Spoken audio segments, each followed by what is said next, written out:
blowing a gale straight out towards center field. This may wind up 19 days, though. It could be, as long as we've got the 19. Yeah. Boy, Dave, speaking of a wild fellow of batting for 6 shots out of here.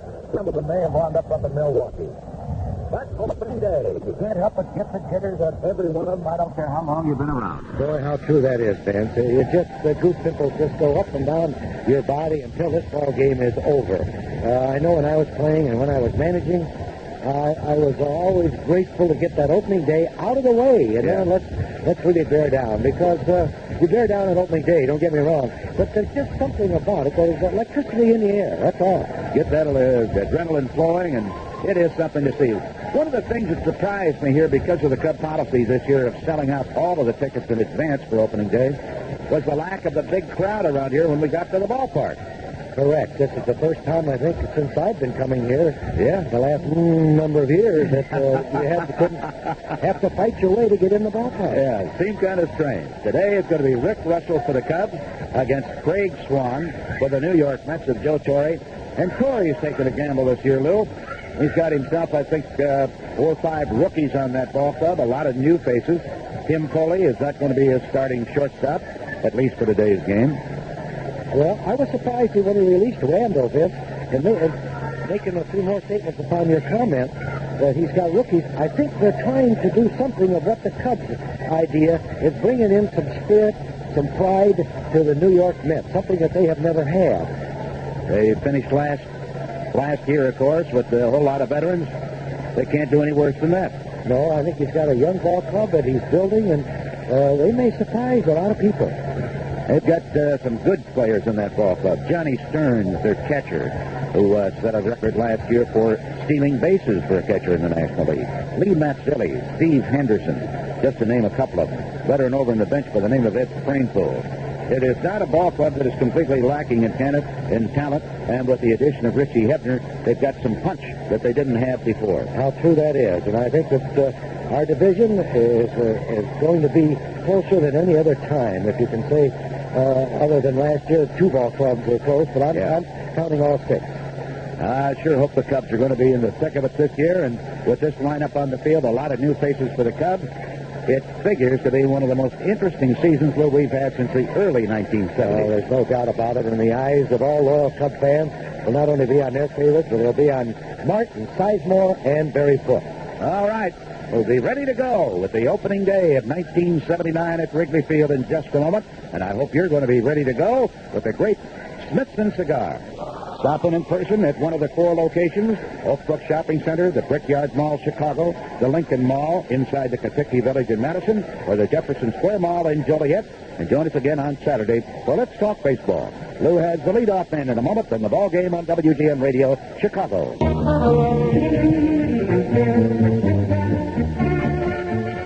How you doing, everybody? Opening day at Wrigley Field for the Chicago Cubs for the baseball season of 1979. This is Lou Boudreau with the leadoff man, and we'll be talking to our guest, the skipper of the Chicago Cubs, Herman Franks, in just 1 minute. When you put that uniform on, opening day means something different, doesn't it? Well, you know, it always makes you think a little bit, Lou, no matter how many you've been through. With the great crowd and the great fans here in Chicago, it really makes you a little nervous.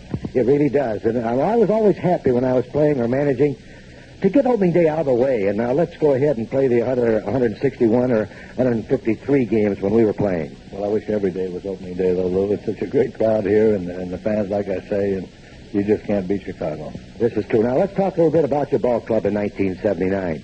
In your opinion, it is an improved ball club. No doubt about that, Lou. We're strong up the middle this year. We've got a good catcher, a good center fielder, and really, I don't think we're going to miss Trio at second base as much as people think we are. This little Sizemore has the know-how, the experience. He's helping Dave Seuss. He's kind of a take-charge guy out there. I think he's going to help us tremendously. I really do. I noticed a little more work from DeJesus with Sizemore at second base. He wasn't taken for granted like he would have with Trio. He knows Trio maybe a little better, but with Sizemore, he's working harder. Lou, I can't accuse this fellow of not working. In fact, he works too much. I would like to see him really sit on the bench a little bit during the summer. He's always out there fielding balls. It's every day. He's one of the hardest workers we have.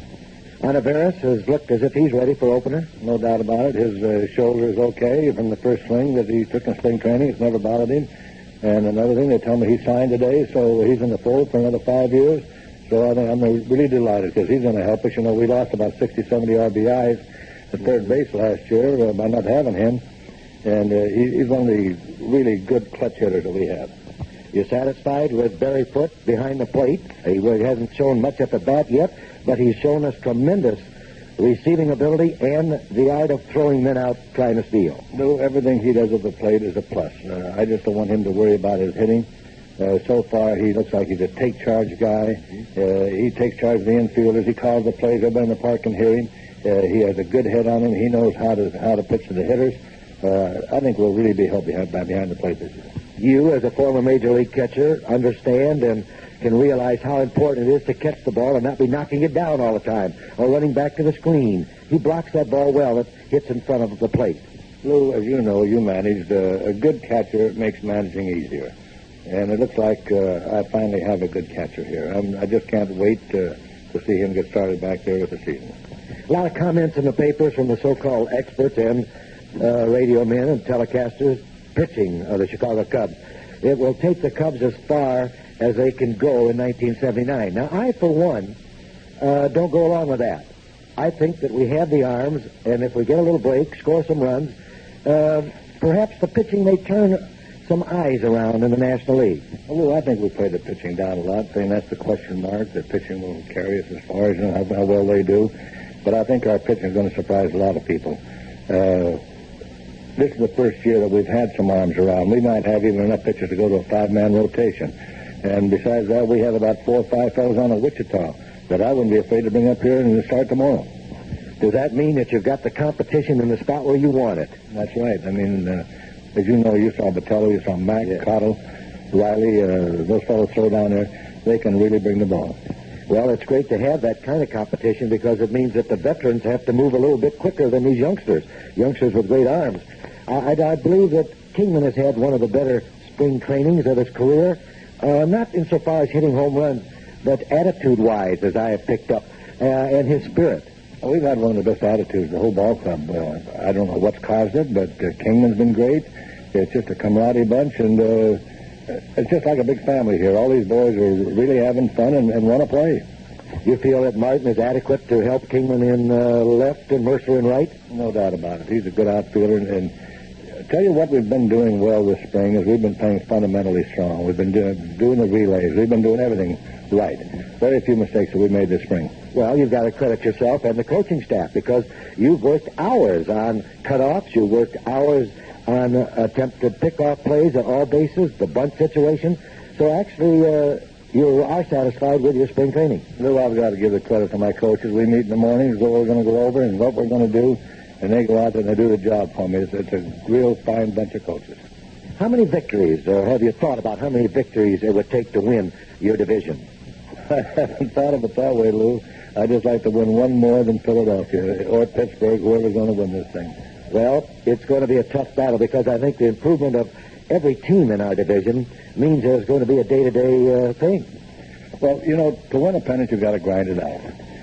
If we can get this ball club to have the year that we had in '77, these young fellas, you know, for about 3/4 of the year, they had the best year they could possibly have. And I think that's what we have to do to win a pennant. Maybe we're not been quite as strong as Philadelphia and Pittsburgh, but we've got the potential here. And if they have good years, we can win it.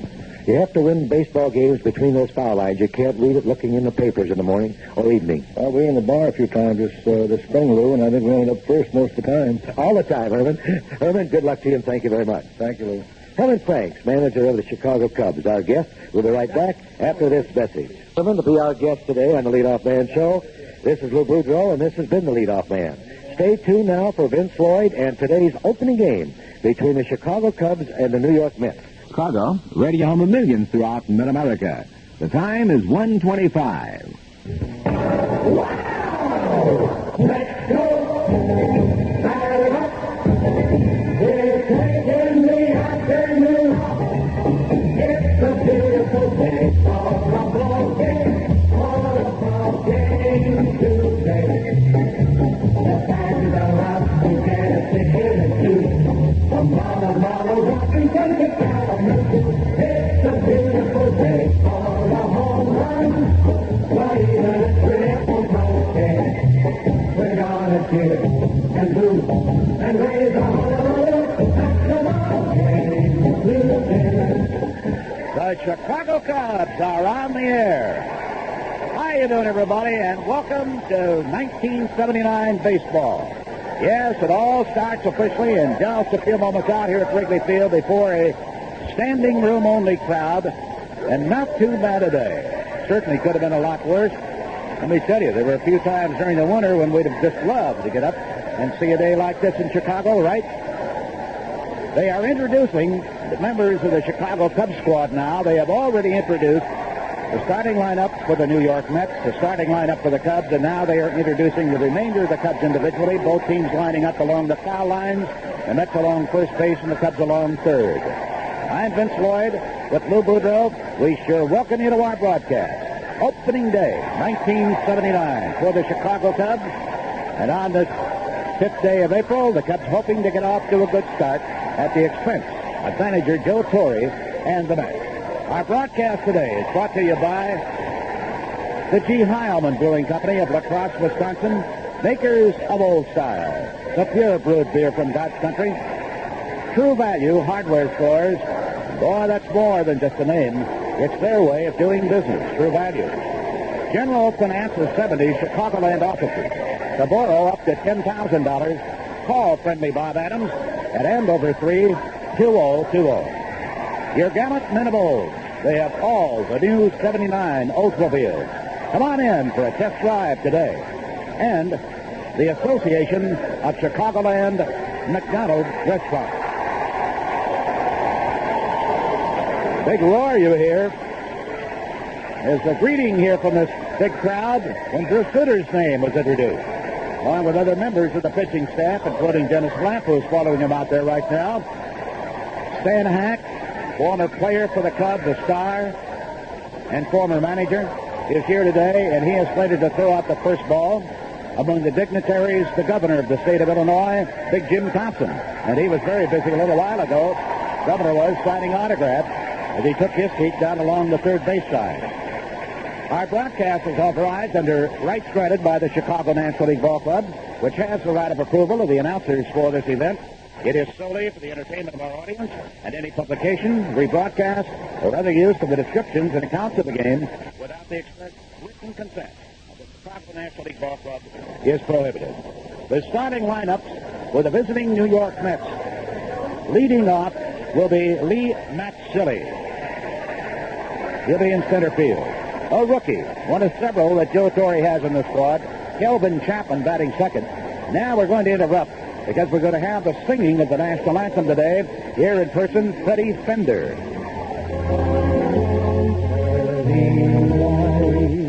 What so proudly we hailed at the twilight's last gleaming, whose broad stripes and bright stars through the perilous fight, o'er the rampart we won, were so gallantly streaming, and the rockets were playing, bubbles bursting in air, gave proof through the night that our flag was still there.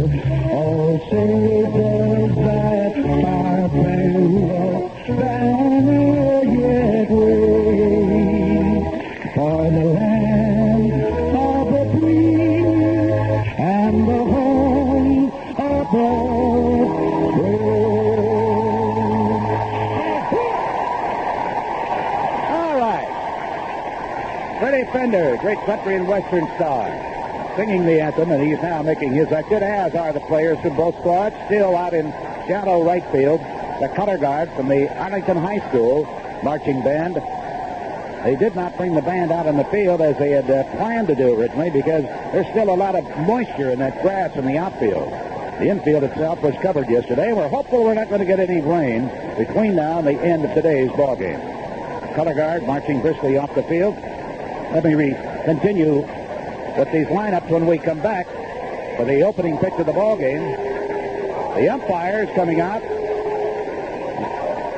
And, of course, we still have the dispute going on between Major League Baseball and the veteran umpires. And here today, Lanny Harris from Richmond, Indiana, up from the AAA ball the last couple of years, last 4 years. And I understand that Mr. Harris from Richmond, Indiana, has been signed to a major league contract. He'll be working behind the plate. From Deerfield, Illinois, manufacturer's representative as his principal occupation, working at first base, will be Dick Cavanaugh. From Northbrook, Illinois, umpiring at second base, Joseph Pomponi. Umpiring at third from suburban Arlington Heights is Joe Mahar.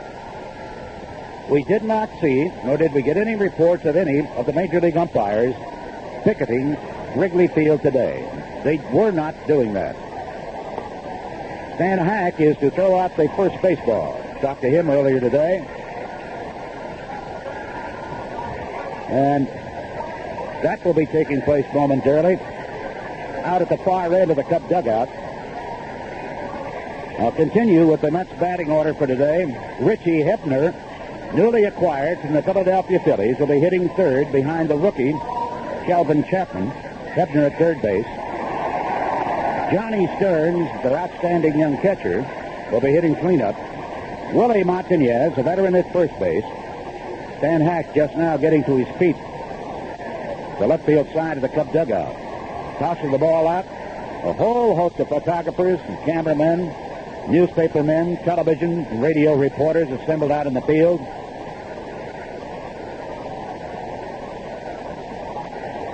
Barry Foote caught that ball that Stan Hack had thrown out, and they're posing for photographers down there now. Steve Henderson will be hitting behind Montanez. Henderson will be in left field. Elliot Maddox will be in right field. Maddox hitting seventh. Doug Flynn at shortstop. Steve Foley, who everybody thought would be the starting shortstop this year, sideline as they want to take a good look at Chapman, and Flynn has done an excellent job for him, too. Craig Swan, a big right-hander, warming up down the right field line. Now, we'll be back for the Cubs' opening pitch of the ball game and their opening lineup right after these messages. My husband, Tom, is an old-time radio nut. Oh, Marge, don't you remember when we were kids? We'd sit around the radio and listen to the exciting adventures of the Lone Ranger. Oh, Tom. Oh, Lamont Cranston is the Shadow. Who knows what evil lurks in the hearts of men? That's my Tom. Well, last week I surprised him with cassette tapes of old-time radio shows from Jewel. They're great. Last week, Marge got me Abbott and Costello and old-time radio commercials. And this week, Jewel's got Inner Sanctum and Fibber McGee and Molly. And each tape cost me $2.98 with each $3 Jewel purchase. And I got a cassette carrier free when I bought Tom the tape of Abbott and Costello's Who's On First. Hey, Abbott! So if you've got a radio nut in your house, or if you want something that the whole family can enjoy, look for old-time radio shows at Jewel. Marge, you're terrific. I don't know how you do it. It's elementary, my dear Watson. Oh, Marge. It's a new game for the family. It's called Syndicate. Syndicate is a new and exciting board game that deals in billions of dollars and big strategy decisions. It's fun. It's challenging. The entire family would love Syndicate. Syndicate gives you a rare chance to see how it feels to deal in really big money decisions. Deal with the problems that the titans of the industry deal with every day. Buy Syndicate today at any of these fine stores. Procter & Gabbana, Marshall Fields, Carson's, Gamesters, and your local drug and variety store.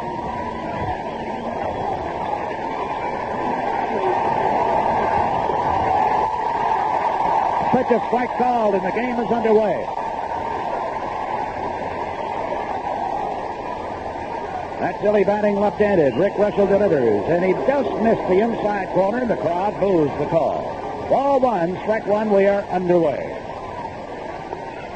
Russell winds, and McPhilly, a good leadoff hitter, good veteran player, takes in at his ball, too. He had a hot spring training and hit safely in 7 out of their last 8 games. Russell winds, line outside with a fastball. He is fallen behind after getting the first pitch in for a strike. It is now ball 3, strike 1. The big fella winds. Here it is. Mazzilli swings at a ground ball. Backhanded, deep by De Jesus. Long throw, got it. Beautiful play. First defensive play of the 1979 season by Ivan DeJesus. Went to his right towards third. Back into the ball. Quickly got to his feet. Straightened up with a good overhand throw. Metzili was beaten by 2 steps. That will bring up the rookie, second baseman Kelvin Chapman, a right-handed hitter. Straightaway stance. He got the rookie award for spring training from the New York baseball writers. He swings, drives one, low liner, center field base hit. And the first hit of the 1979 season by the rookie. A low line single straight over second base. And he looked like he was handcuffed by it, Lou. Well, Russell is trying to get ahead of the hitters and keeping the ball low today. Both pitchers will work more carefully today because that wind is blowing out at such a tremendous pace. I would say over 25 miles an hour out directly to the outfield. We'll see quite a few home runs today. It is gusting, they report, at 45 miles per hour. Gusting at 45. And it is now blowing more towards right field. About an hour or so ago, it was blowing out towards left field. Now towards right. Stepping in, Hebner. And the former Philadelphia Philly and former Pirate star fouls the first pitch to him down the left field line, out of play, and it's a strike one count on Hebner. They traded pitcher Nino Espinosa to the Phillies for Hebner, and he should help give them a solid wallop in that lineup. Next one by Rick, and the right-hander is low with that sinker ball 1, strike 1.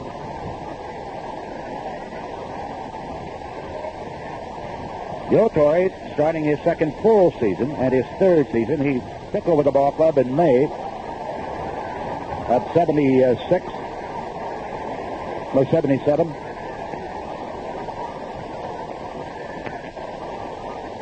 That was the ball 2, strike 1. Russell from the stretch. There's a swing and a hard hit ground ball.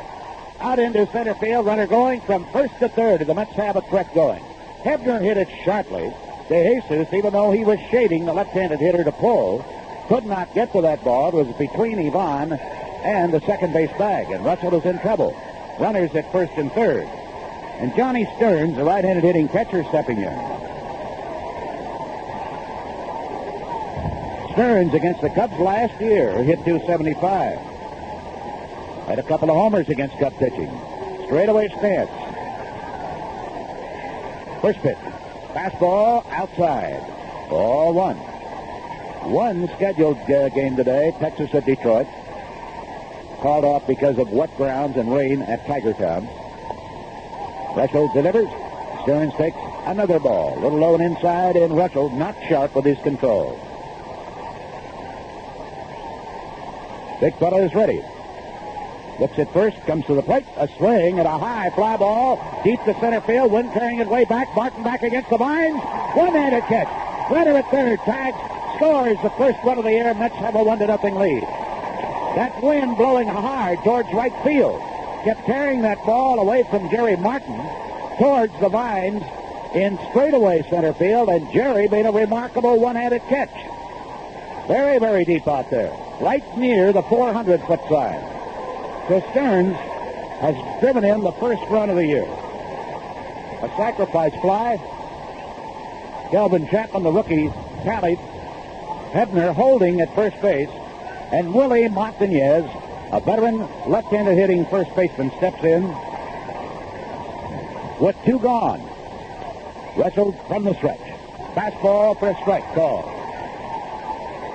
A pair of singles and a sacrifice fly by the Mets. And they are on the board at Wrigley Field. Opening day, Capacity House. Swing and a miss and a good sinker down and away. And Montañez, very colorful ball player, flips the end of the bat up, steps out of the batter's box for a moment. Now readjusts himself in that batter's box. Left-handed hitter takes one into the dirt, blocked nicely by Barry Foote. Ball 1, strike 2 on Willie Montañez. And Russell out in front of the hitter. Let's see if they can put him away without any more damage in the first inning. Here it is. Low and inside, and Barry Foote having to be acrobatic down there to prevent that one from getting by. Ball 2, strike 2. He has quick reactions for a big fella behind that plate. Followed that ball very nicely into the dirt. Runner goes on 2-2. A swing and a miss, and the inning is over. A strikeout. End of the half inning. Mets lead the Cubs 1-0. It's a celebration. Canada is your kind of summer. So come out and play. Play on our beaches. Sail away a summer's day. Play in legendary coves where pirates took refuge and buried their treasures of gold. You'll find a heritage in Canada that's exciting and fun to share at the International Gathering of the Clans, with festivals and games, nimble dancers and stirring pipers in Nova Scotia. Come to Atlantic Canada and dig right in. The heaping plates of fresh seafood. Enjoy unspoiled beauty and cities big enough to entertain you, small enough to stay neighborly and inviting. Discover it, celebrate it in New Brunswick. With the favorable exchange rate, your dollars will go even further now. Canada, there's so much to go for. A message from the Canadian government.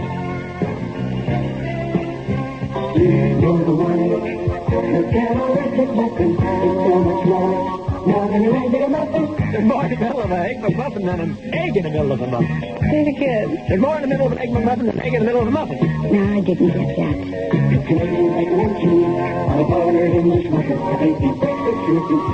There's more in the middle of an egg McMuffin than an egg in the middle of a muffin. Yeah. We do it all for you.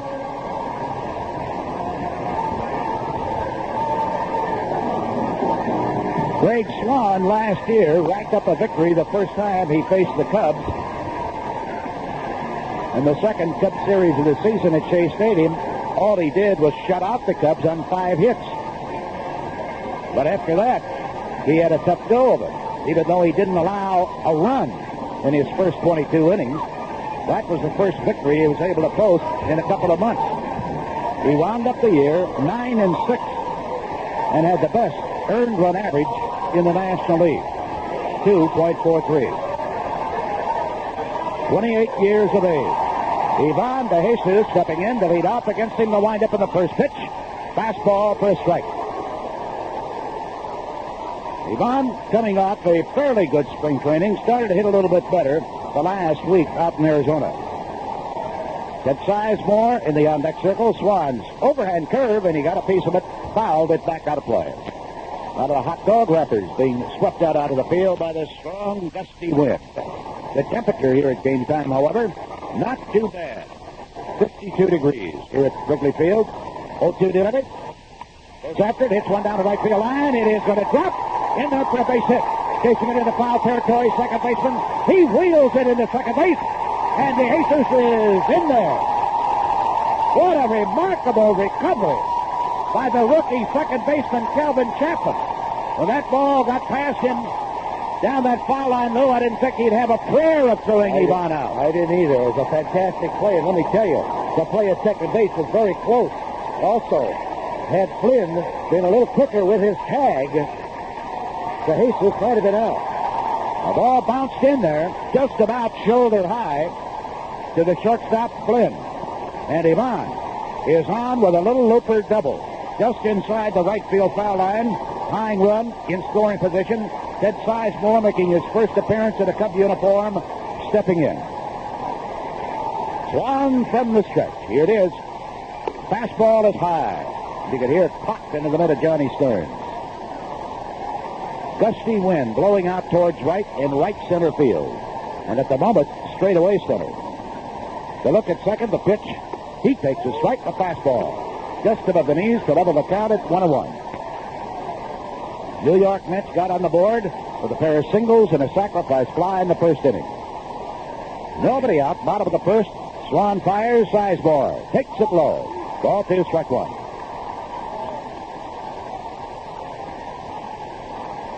Later this evening, San Diego opens at Los Angeles against the defending National League champions.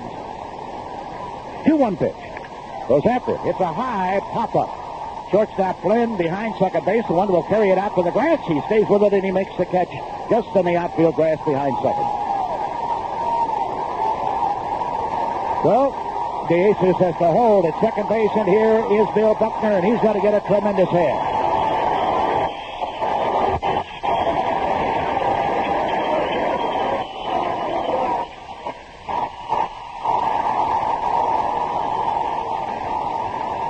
Buck was leading the Cubs in spring training with his batting average up until the final day when he went for the collar against the Dodgers, and Bobby Mercer edged him out by about a point.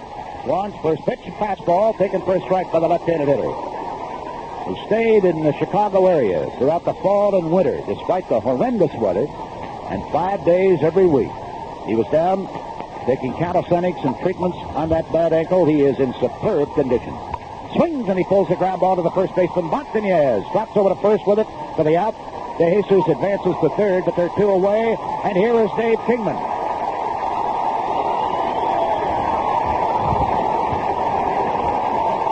A couple of hours ago, in some batting practice out here, Kingman, with that wind blowing straight out towards left field at that time, hit about 6 in a row. Most of them left the ballpark completely. The ones that didn't were deep into the bleachers. He was murdering it. But now, we're in game conditions. He and Swan, of course, were teammates with the Mets a couple of years ago. Right-hander fires, and Kingman swings. Hard shot, back a third. Long throw. Bounces, Montanez cannot stay on the bag to get it. The game is tied 1-1. Infield single by Dave Kingman does it. They made a great play behind third, and that would have been an extra base hit. Only his throw off target, and he couldn't retire Kingman, but he really made a great play. A backhanded stop almost in foul territory.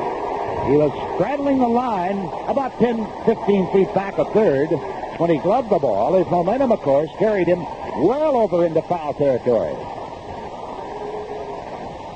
So it's a tied-up ball game, and that one run is better than the Cubs did in 9 innings against Craig Swan last year, the first time they looked at him. Bobby Mercer stepping in. Led the Cubs in spring training with his batting average. Plate umpire, Lenny Harris, goes out to retrieve a little piece of paper in the grass midway between home and third. Mercer, of course, extremely discontented with his lack of home run production last year when he slumped at only 9. And the fans, of course, remember that also. If he can get one up into this wind with any authority today at all, it's got to leave the ballpark. Throw to first to keep Kingman close.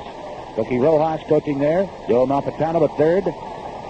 And Swan from the stretch, right-hander's pitch. A little bit low with a fastball, ball 1. Steve Olivares signed, or at least came to terms on a 5-year contract. It's in the on-deck circle. Another throw to first. Gary Martin has signed his contract, a 1-year deal, which is what he and the Cubs' Bob Kennedy wanted. Rick Russell has agreed to terms for an extension of his contract. Fastball, too high, ball 2. Russell's has been extended for an additional 4 years this year and 4 more after that. Tied up at 1, bottom of the first inning.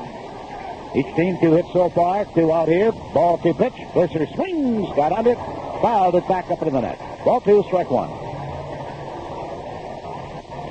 Mercer had a good batting average last, but the punch in his bat disappeared.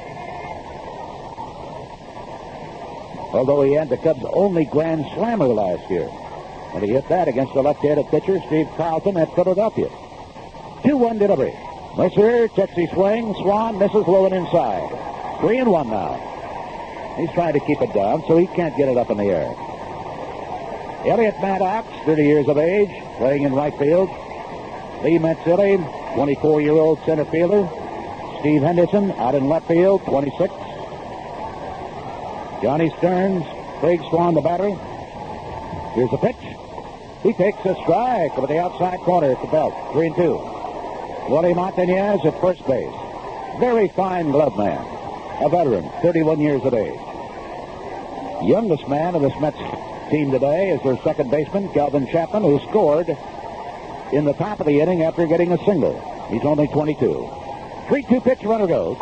Swung on, pulls the ground ball. Montanez gloves it to his right, comes back over, on it's to put out. And at the end of 1 full inning of play, it is tied at 1. The talent and the board, we make our buying a pleasure again. Well, Vince, here we are again, back with the Cubs for another exciting season of heads-up ball. Yeah, Lou, and back with the support of the Gallup Men of Oaks. Two of Chicago's greatest teams, the Chicago Cubs and the Chicagoland Oldsmobile dealers. The Cubs have the kind of team spirit that makes a ball game a pleasure, whether you're out here at the park or listening at home or on your car radio. And your Chicagoland Oldsmobile dealers have the kind of team spirit that makes car buying a pleasure, including the personal attention and courtesy every Olds customer has come to expect. We know everybody listening joins us in wishing Herman and his Cubs a rip-roaring success as they race for the pennant. And we urge all of you to visit your Chicagoland Oldsmobile dealers. See for yourself how your gallant men make buying a new Oldsmobile as pleasurable as owning one. If you want to keep battery-operated devices in good running condition, don't use run-of-the-mill batteries. Hi, Pat Summer also suggests you use ever-ready heavy-duty batteries from True Value hardware stores. They're designed for frequent use in medium and high-drain equipment like radios, toys, heavy-duty flashlights, slide viewers, calculators, shavers, cassette recorders, and more. Get ever-ready heavy-duty batteries in popular sizes at participating True Value hardware stores and home centers. And tell them Pat Summerall sent you.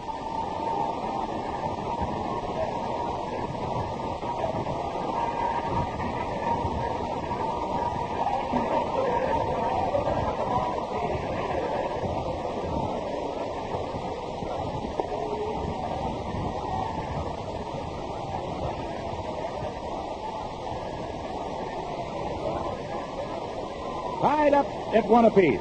Rick Russell now faces Steve Henderson. Mets coming to bat in the second, and the first pitch the right-hander takes. Misses inside at the knee. Henderson wound up in spring training, hitting safely in 13 out of the last 15 ball games, so he's been on a hot streak. Had 4 homers against the Cubs last year, more than any other Met. Vicious swing, and a miss. Ball 2, strike 1.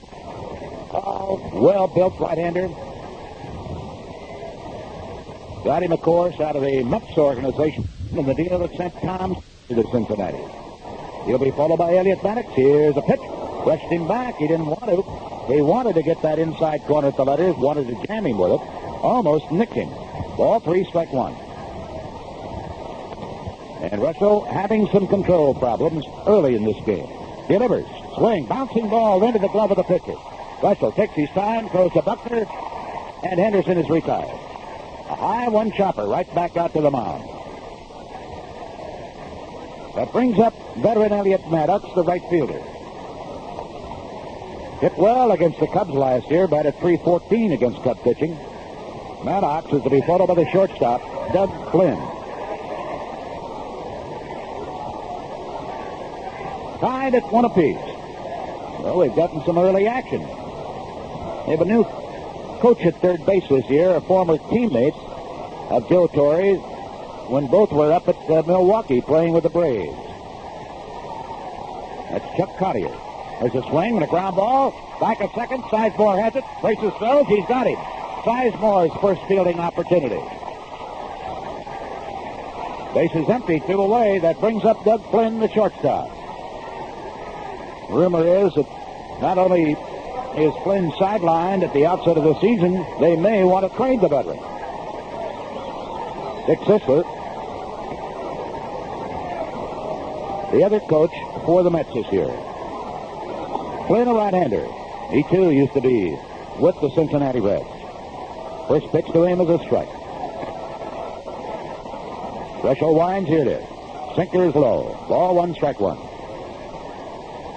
They got on the board in the first inning with singles by Kelvin Chapman, a rookie, Hebner, the veteran, and a sacrifice fly. There's a swing and a ground ball. Sizemore to his right.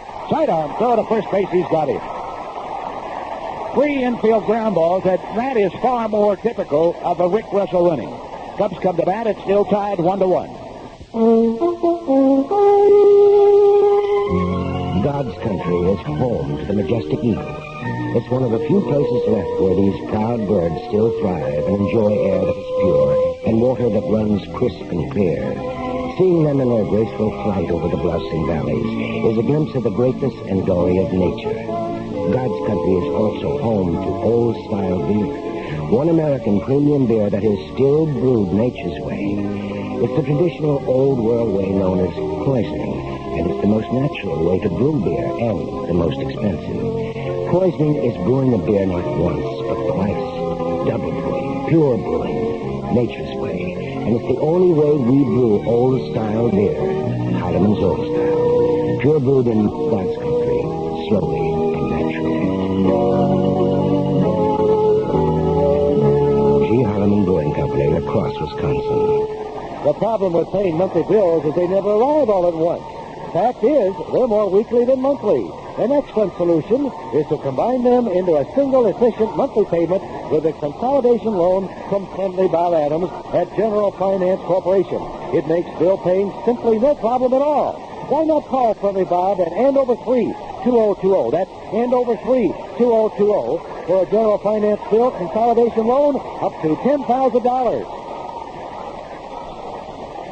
Steve Oliveras, as I mentioned earlier, signed his 5-year contract with the Chicago Cubs. Is going to be leading off, switch hitter. He normally has better success lefty than he does righty, and of course he's batting left-handed against Craig Swan, another one of the former students at Arizona State University in the majors. Here's a swing and a deep drive, right center field's got a chance. It bounces on the warning track, and Oliveras pulling into second base with a stand-up double. Third Cub hit of the day. Ivan De Jesus opened up the first inning with a double. His, however, was a little blooper just inside the third base foul line and only about 60 feet behind first base. This was a long shot into right center field. And Gary Martin makes his debut in a Cub uniform as a hitter. He and Sizemore, Barry Foote, last year at this time were Phillies. The pitch by Swan, breaking ball, low and outside to Martin, a right-handed hitter. So the Cubs in this tied-up ball game now have a chance to take the lead. Bottom of the second, Swan fires. Martin swings, gets under it. It's a high pop-up. Stearns coming over in the third base side, and the wind carried it out to the foul line, but he made the catch barely in foul territory, then slid across onto the infield grass. With that wind blowing the way it is, strongly, either to center field or to right field, a high fly ball is a very treacherous thing for a fielder to contend with today. And Jerry Stearns stayed with it. That brings up Barry Foote. The look at second by Swan, the delivery, Foote, a right-hander, takes, and it misses. Let's take a moment for station identification. This is the WGN Chicago Cubs Baseball Network. This is WGN Radio Chicago. It's 2 o'clock.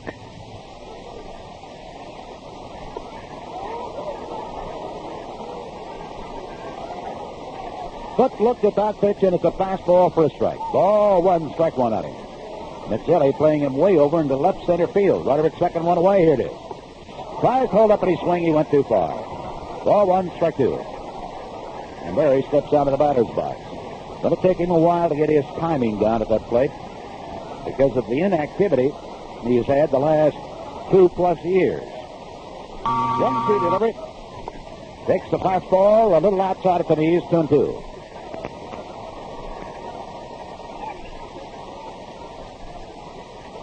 Barry, about 220. Sturdily built, to say the least.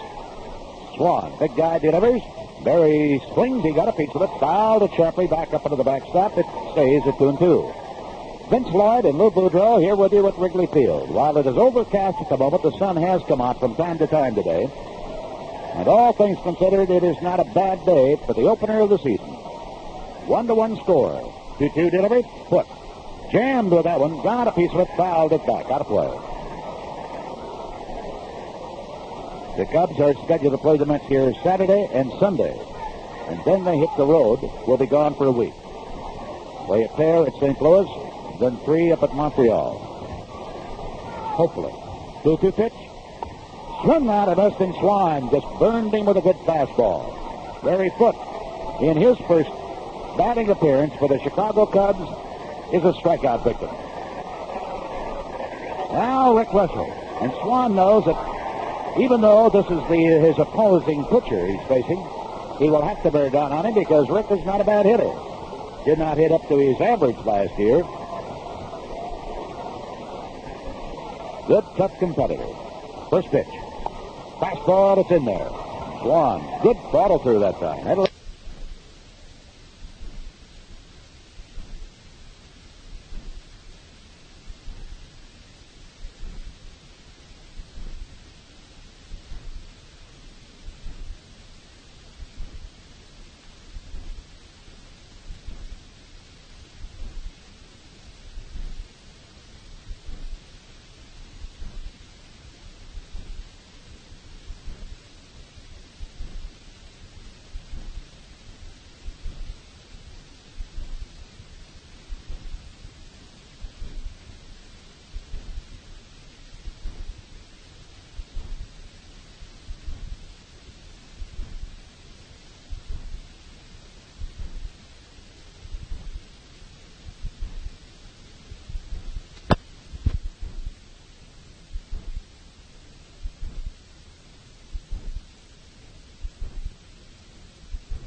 breaking ball that misses outside and low. Ball 1, strike 1. Giants off to a good start yesterday, sporting the managerial debut at Cincinnati of Johnny McNamara. 1-1 pitch. Strike call to the fastball again. 1-2. Mets have won 4 straight openers, including one here at Wrigley Field a couple of years ago. 2 out, 1-2 pitch, on its way. Slapped at it and succeeded in fouling it out of play.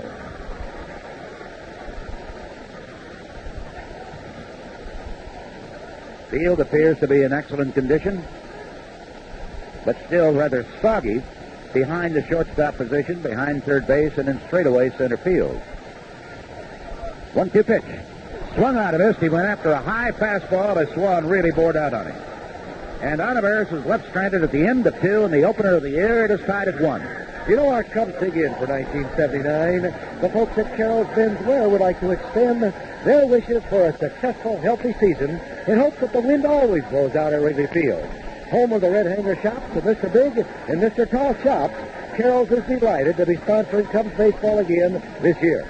And this week, Carol's is proud to feature the Combinaire by Botany 500, a suit with a reversible vest and second pair of contrasting slacks that turns it into 5 different outfits. And the Botany label means real value on fashions that comfortably in style anytime, any place. Completely American made. They are constructed of a textured fabric of cotton polyester, which gives you wrinkle-free good looks all day. Carol's brings you the Botany Combinaire to you at an uncomparable range of sizes for $175. There are 9 Carol stores in Chicagoland. Look for them in your phone book. That's Carol's with a capital K. The Conrad Hilton has a big deal for business people coming to Chicago. Just $30 for a single room, only $10 more for a twin. This special price not for meetings and conventions, and you must reserve within 30 days prior to arrival. Chicago for $30. When you have business in Chicago, it's a big deal at the Conrad Hilton. For reservations and more information, call your local Hilton Reservation Service or your travel agent. Henry Brandon's orchestra out here today.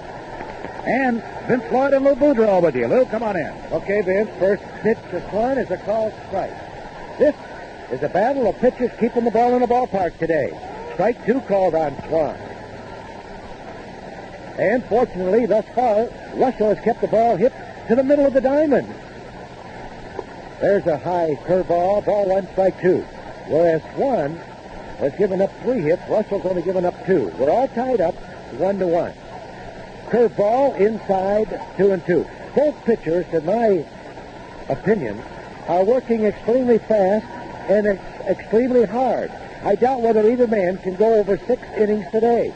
There's a pitch outside. Both men throwing a lot of pitches, knowing that this wind, with that velocity of over 30, 35 miles an hour at gusting breezes in this ballpark. There's a swing and a miss, strike 3. They know if they ease up on one and the hitter gets it into the air, it will be gone. 1 out. Here's the top of the order, Mazzelli. Mazzelli was thrown out by DeJesus in the first inning on a beautiful play and deep short. And this youngster can move. He can run well as hit and field. First pitch by Rick. Curveball low.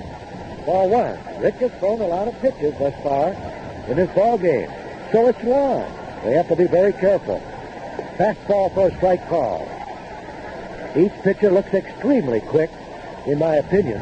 Consequently, they're just giving all they have on every pitch. Here's one fouled near the Mets dugout. Even though the new dugouts, they look beautiful, Bob Kennedy may make some changes as the players and the manager, Herman Franks, offer some suggestions. Here's a low on a check swing. They check with the umpire. The call goes for Mazzelli. It's now 2-2. They have 5 or 6 steps that you have to take as you leave that dugout or go into it. Here's a ball outside, and it's 3-2.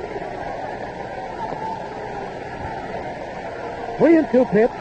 Swing, a ground ball. Sizemore to his right. Backhands it. Throws to first. Buckner with a short top pickup. Makes the play. Beautiful play by Sizemore as well as Buckner at first. Sizemore once again showing us the movements that we've seen Trio make on many occasions. And he comes up with another fine defensive play to retire Mazzelli. Well, Mazzelli will wonder what he has to do to get a base hit. He's making it tough for him out there, him and DeJesus. 2 outs, nobody on base. Here's Chapman, the rookie. Takes the first pitch, slider outside corner, strike 1. He singled up the middle in the first inning and scored the run when Stearns hit a sacrifice fly to the center fielder. Swing, ground ball behind third. Ontiveros has it. Fires the first for the out. A rifle arm by Ontiveros retires Chapman. No runs in the third inning for the Mets. We're all tied up 1-1. This weekend, come to McDonald's. Good morning. My daughter has tap dancing lessons at 10:30. Oh. What would you like, Felicia, dear? I'm not teasing. I'm not bluffing. I would like an egg McMuffin. Put it on hold, Felicia. We serve your breakfast fast, so you have plenty of time to make the most of your morning. We want something quick and fast and good. Today we're going bowling. Huh? Bowling, fishing, Lane and Creek. Breakfast. Breakfast. Betty, Yeah. make the most of your morning and still have time for a delicious hot breakfast. I'm going to make the most of my morning. Could you step up closer to the counter? No, with my feet on, no. Enjoy fresh grade A scrambled eggs with hash browns and sausage, hotcakes and sausage, or our own egg McMuffin. What would you like, sir? He's meditating. Oh, he can't decide between hotcakes and scrambled eggs. Oh, they're both delicious. No. Scrambled eggs. Darling. Darling. My cash register's vibrating. We do it all for you. Thank you, everybody. Make the most of your morning. Hardware store's April bargain of the month will be an even bigger bargain if you have spring cleaning to do. Hi, Pat Summerall to tell you they're offering 25 X-strength 30-gallon trash bags for just $2.70. Use them to store seasonal items like winter clothes, coats, and blankets, or use them to neatly hold and dispose of trash and lawn clippings. Each bag holds up to 60 pounds. Get 25 30-gallon bags for just $2.77 while supplies last at participating True Value hardware stores and home centers.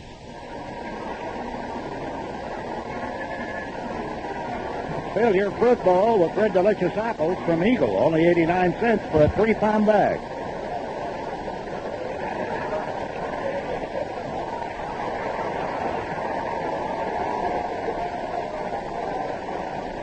Juan ready to pitch to the Jesus, leading off the inning. The third. First pitch inside, ball one. We're in the bottom of the third inning. Cubs 1, New York 1. 1 ball pitch. Checked his swing, went around, they asked for the appeal, it's called a strike. The Jesus doubled with a Texas leaguer over Montanez's head at first base in the first inning. 1-1 pitch. Ground ball, shortstop. Flynn has it, throws the Montanez. 1 out. Both pitchers doing a very fine job early in this ball game, even though they've thrown quite a few pitches. But it's this type of a wind, and of course in Wrigley Field, even without the wind, one pitch and one swing of the bat can cost you 1 run with nobody on base. Here's Sizemore, popped out first time at bat. But he's made several great defensive plays already in the infield for the Cubs. First pitch. Low, ball 1.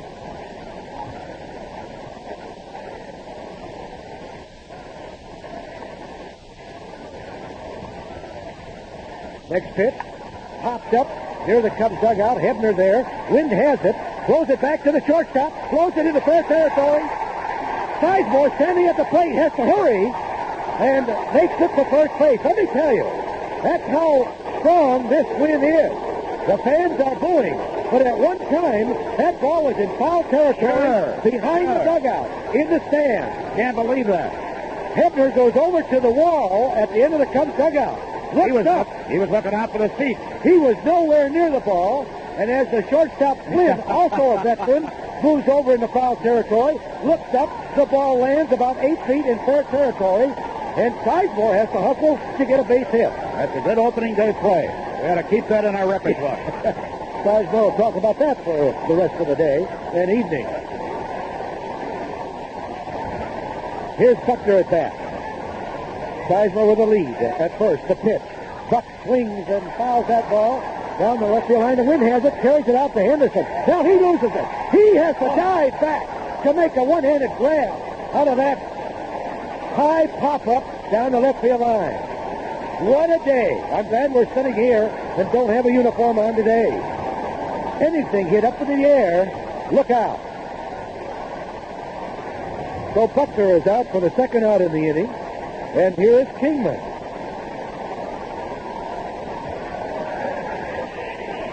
Sizemore at first base. Cubs 1, New York Mets 1.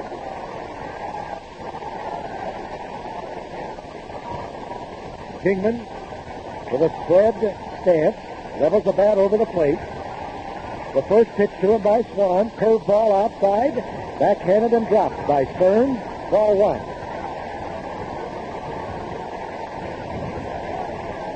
That is one of the reasons both pitchers have to work extremely hard and concentrate on keeping the ball down, hoping for ground balls. Anything hit up in the air in foul territory behind the plate may become a fair ball. If it's hit over the infield, it may be blown out of this ballpark. The pitch. Swing and a miss. Kingman with one of his great Kingman swings. Did not make contact. Cubs with 1 run, 4 hits. Mets, 1 run, 2 hits. We're in the bottom of the third inning. 1-1 pitch. Strike over the inside corner. Kingman puts his hands on his hips. Does not say anything to the plate umpire, Harris. It was close, but Harris gave that corner pitch to Swan.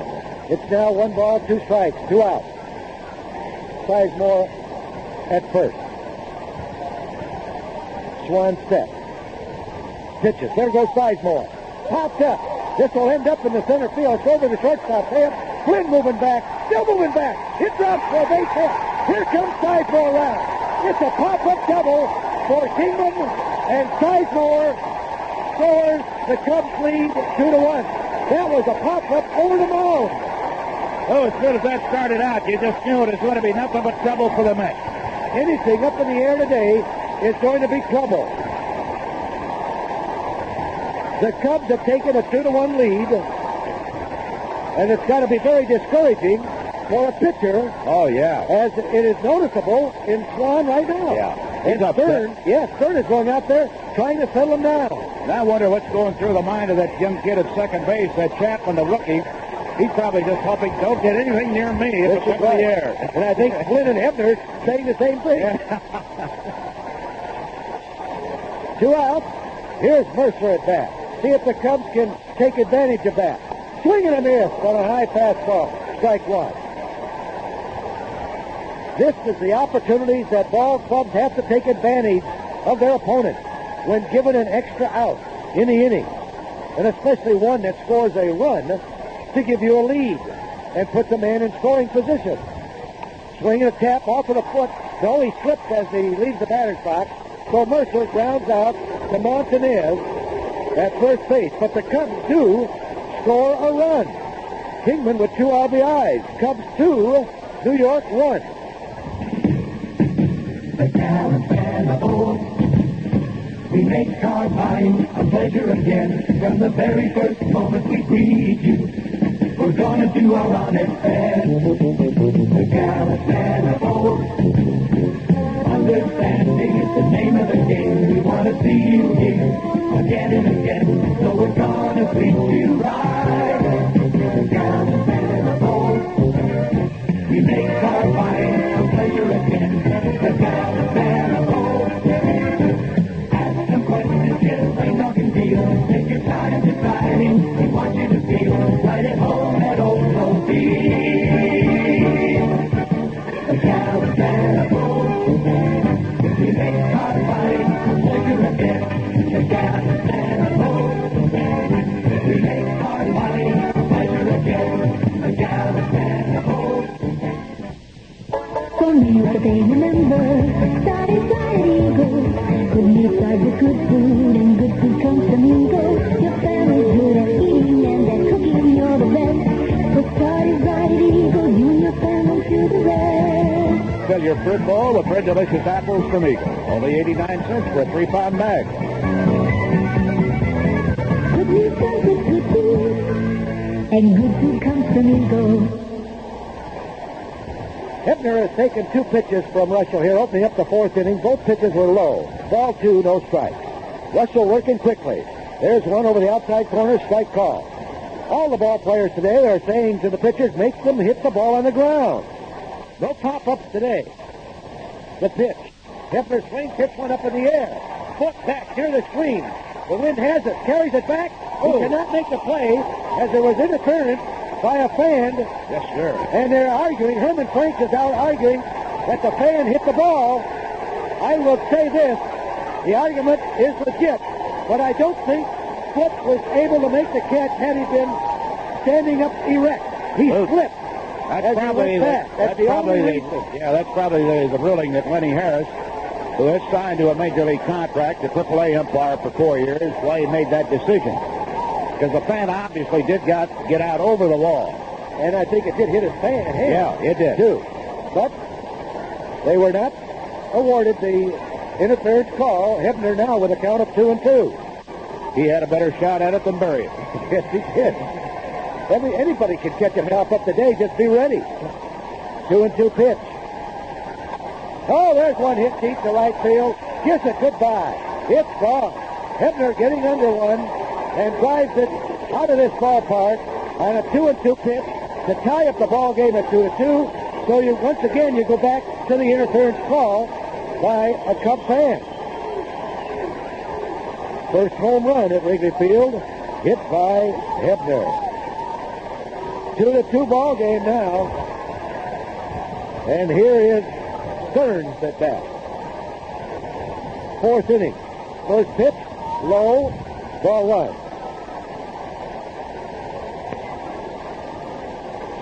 Ball 1 pitch on its way. There's a strike called. 1 ball, 1 strike. It still will be an exciting day at Wrigley Field here. There's a fastball for a strike call. Because anyone swinging a bat, if he makes contact, can drive it out of this ballpark today. Wind gusting at some close to 40 miles an hour. Swing and a miss. Strike 3. That's the second strikeout for Russell. 1 out, and here's Montanez at bat. This is one of those days where you're happy that you get the last pass.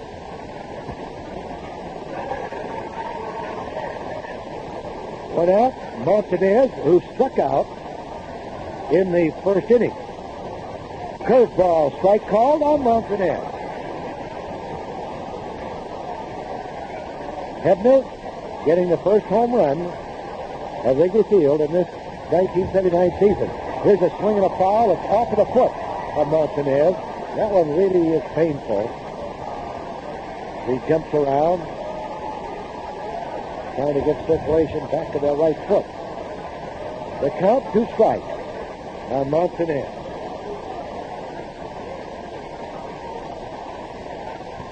Russell into the windup. The pitch. Curveball missing. It's 1 ball, 2 strikes.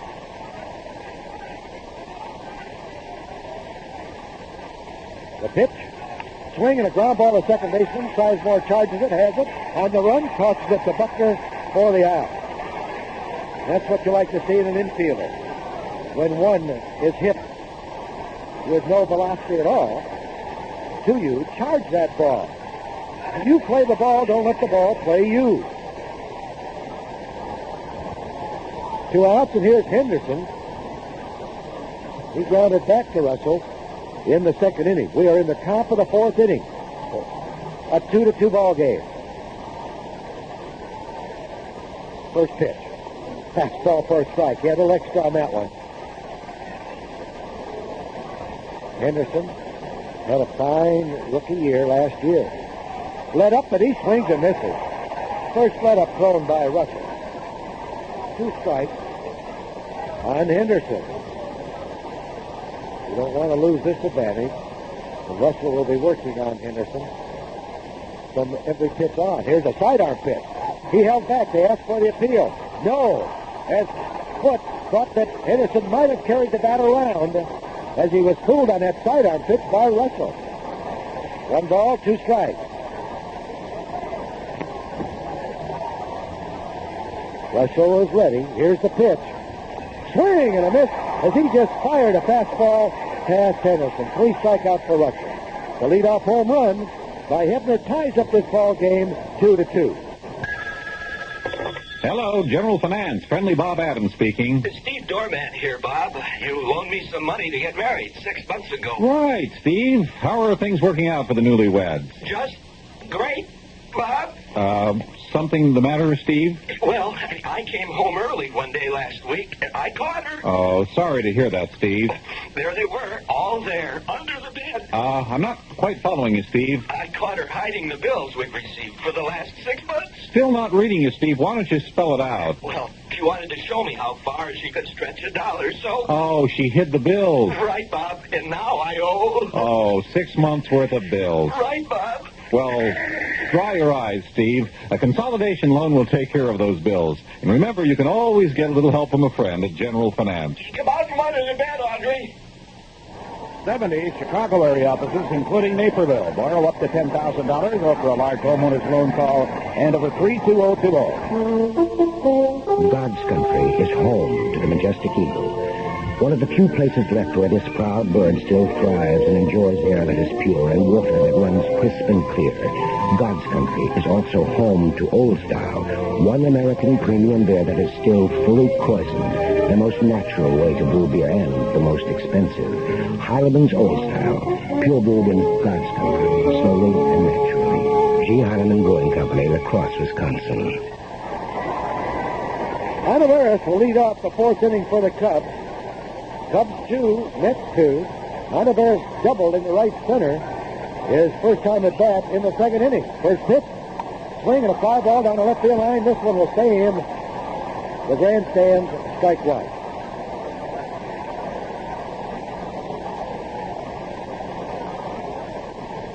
One against Russell. All tied up, 2-2. Here's the strike 1 pitch. High, 1-1 to count. Hebner is at third, Flynn at short, Chapman at second, Montanez at first. 1-1 pitch. It's high. Ball 2, strike 1.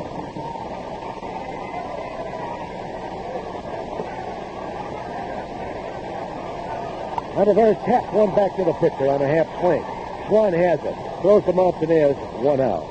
Rivera's tried to hold back on that swing and couldn't do it. Now here's Jerry Martin. Popped out for Stearns in foul territory. First time at bat.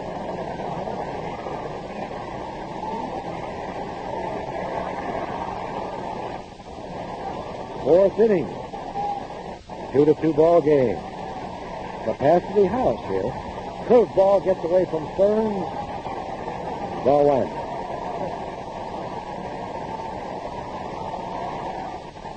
Mazzelli, center fielder, shades over into left center for Martin.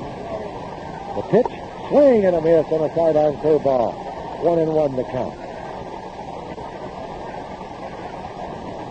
Well, we certainly want to wish Don Kessinger and the White Sox a lot of luck. This year, they open up on Friday. Here's a swing and a pop-up over the shortstop's head. Hebner looking for it. Flynn is there. Hebner juggles the ball and makes the catch. Flynn was under it, but he didn't want any part of it. So Hebner just followed it into the shortstop position and juggled the ball and held on to it to make the catch. 2 out. As soon as the baseball is hit up in the air in fair territory, everybody hollers, "You take it. You take it." Nobody wants it today. Sometimes they're going to get it, even if they feel it, it's in somebody else's territory. Here's Foote at bat. Struck out. First time at bat. Swinging a fly ball, left center, dropping quickly. Out goes Flynn. He backs to the outfield and makes the catch for the out. Flynn stayed with that baseball all the way. So at the end of 4, it's a 2-2 ball game. A low price on something you don't need is no bargain. But a low price on a useful quality product is, like True Value Hardware Store's April Bargain of the Month. Hi, Pat Summerall to tell you they're offering 25 extra-strength 30-gallon trash bags for just $2.77. And because now is spring cleaning time, you'll find many ways to use them. The 2 mil thick bags can hold up to 60 pounds each, so they're strong enough for many jobs, like cleaning out the attic and basement and disposing of trash. And because these bags are just $2.77 for a box of 25, True Value Hardware Store suggests you use them to neatly dispose of yard clippings or store out-of-season items. Get 25 extra-strength 30-gallon trash bags for just $2.77 as the April Bargain of the Month while supplies last at participating True Value Hardware stores. And save gas. You won't have to drive far for your shopping and gift-giving needs. If you're looking for values, service, and selections, you'll find them nearby at any one of the more than 5,000 True Value Hardware stores and home centers located nationwide. Charlie is on the go right now at Weeble. Charlie, a lively world of fresh fragrances and cosmetics that make you look and feel beautiful. Like Charlie's beach bag. Oh, that's a roomy canvas coat with luxurious body silk tucked inside, and it's yours for just $8 with any $5 Charlie purchase. Beautiful things can happen this summer with Charlie, and Charlie is on the go right now at Weeble, State Street, and near your home. Let's take a moment here for station identification. This is the WGN Chicago Cubs Baseball Network. This is WGN Radio Chicago 229.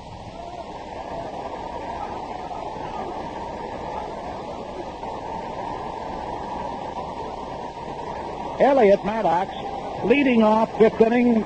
Russell's first pitch. Right-hander takes a strike right at the letters. Good fastball.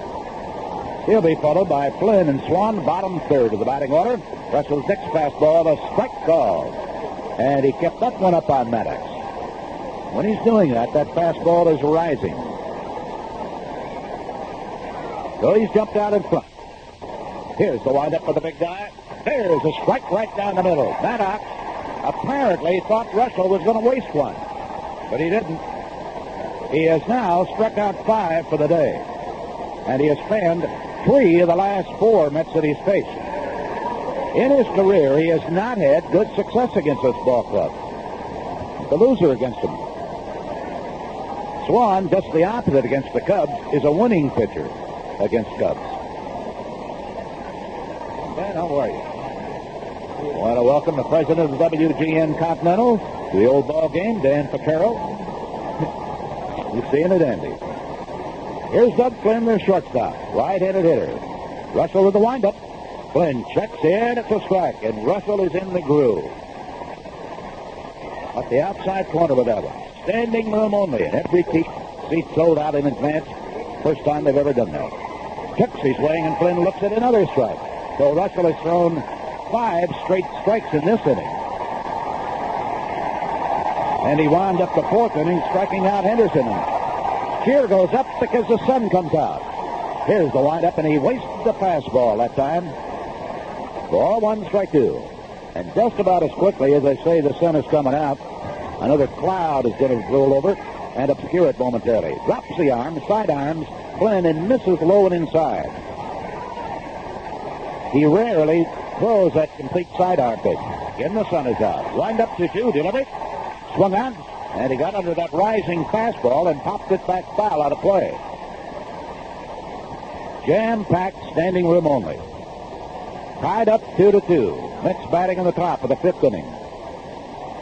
One out, nobody on. The windup by Rick. Here it is. Flynn takes, and it just missed inside. Tried to handcuff him with it. Ball 3, strike 2.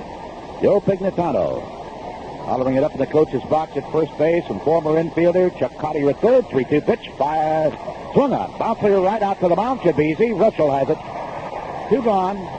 Changed on him a little bit that time, and he hit a weak 1 hopper. Right back out to Russell. Since the leadoff homer in the 4th inning by Hefner, Rick has now retired 5 in a row and struck out 3, 2 infield ground balls for the other 2. Faces the pitcher, Craig Swan, whom he fanned in the 3rd. First pitch, and it's a fastball just missing at the knees to Swan. Here's the windup by Rick, and Swan swings, bounces one that's foul. Comes right back behind the plate. Good pitching last year. Left something to be desired, as you Cub fans well know. They wound up 11th in the league with their earned run average. Only the Atlanta Braves pitching staff had a higher ERA. Herman Franks, Mike Rourke's pitching coach, Bob Kennedy, the general manager. One of their major goals this year, a stronger pitching staff. Swan swings and misses at a good fastball. They need a great comeback from Rick Russell. Because last year, the big guy dropped to 14 and 15. 2-2 pitch. Breaking ball, and Swan watches it miss the outside corner, and he's now gone to 3-2 on this guy. Full count with 2 out and nobody on. The windup in the pitch. Swung up. Ground ball, base hit into right field. Swan has his first hit of the year, and who knows, it may be his last. Brings up Lee Mazzilli, who has been robbed twice today. Sparkling defensive play by DeJesus. Shot him down in the 1st inning, and Sizemore with a beauty in the 3rd. Mazzilli, a switch hitter.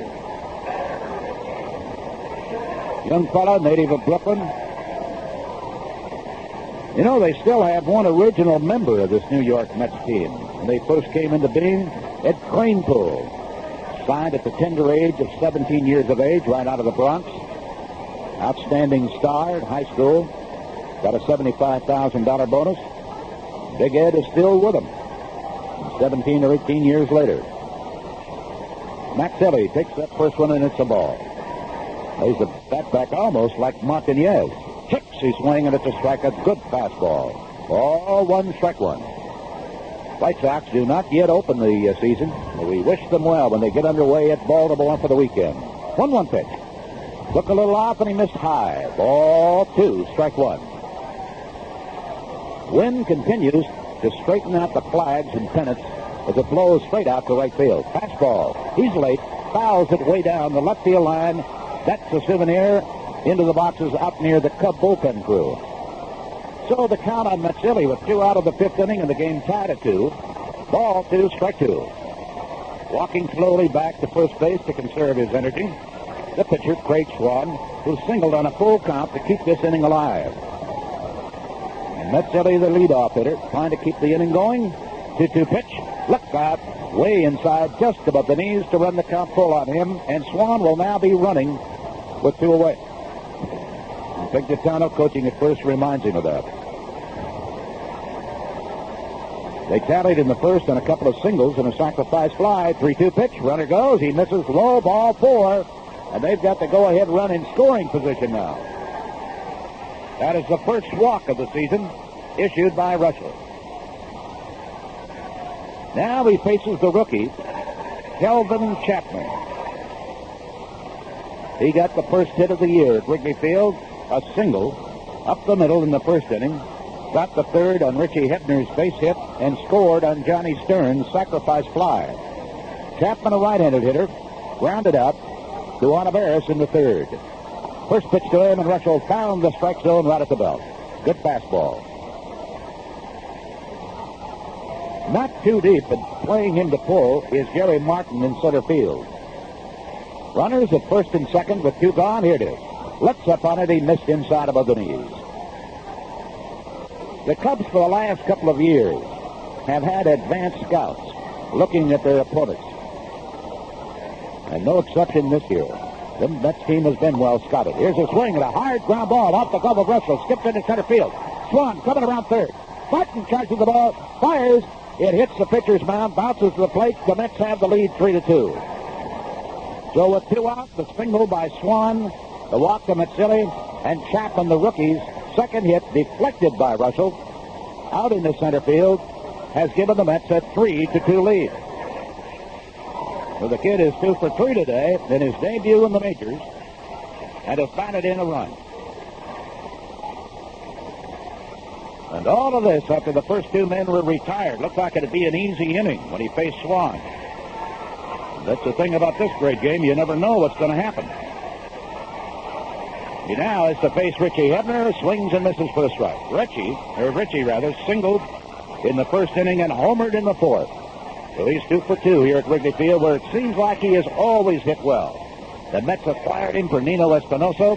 They need his power, and he supplied it already today. There's a swing and another drive. Deep right field. Look out. Mercer leaps. Can't make the catch. It's off the double doors on the wall. Here comes one run to the plate, and Hebner goes into second base with the second run of the inning. It is now 4-2 New York. And the crowd, which booed Mercer when he was at the plate and tapped out to Montañez, is directing some boos at the right fielder for that one. They think he should have been able to catch it, but it was by no means an easy play. Not at all. He backpedaled, then turned, looked to see where the wall was as he got to the warning track, leaped as high as he could, but he did not have his eye on the ball when he went up high with both hands. And the ball over his glove for a double.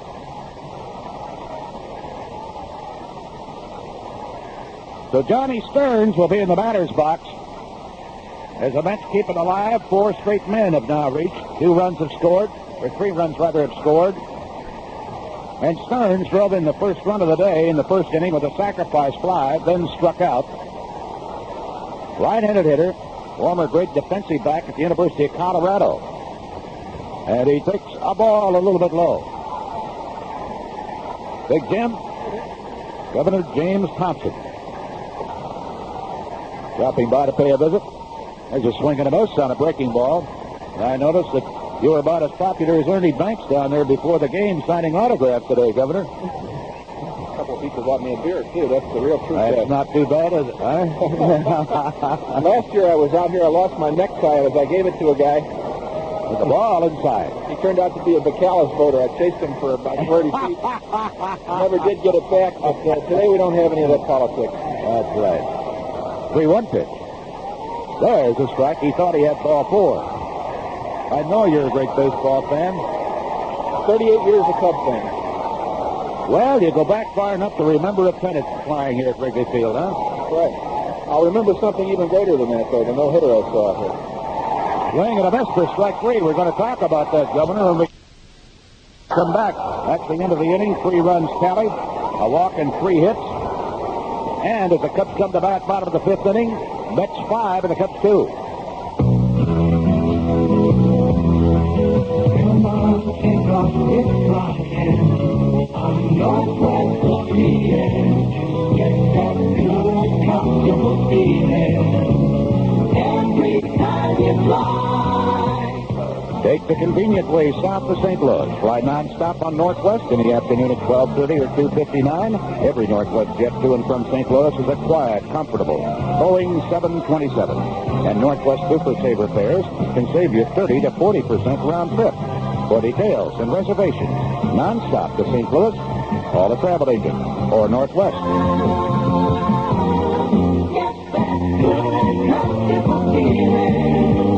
Every time you fly on the wide cabin airline, Northwest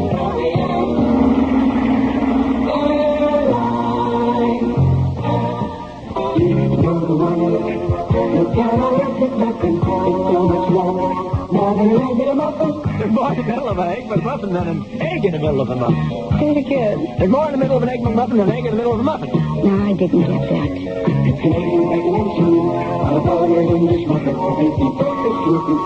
There's more in the middle of an egg McMuffin than an egg in the middle of a muffin. Yeah.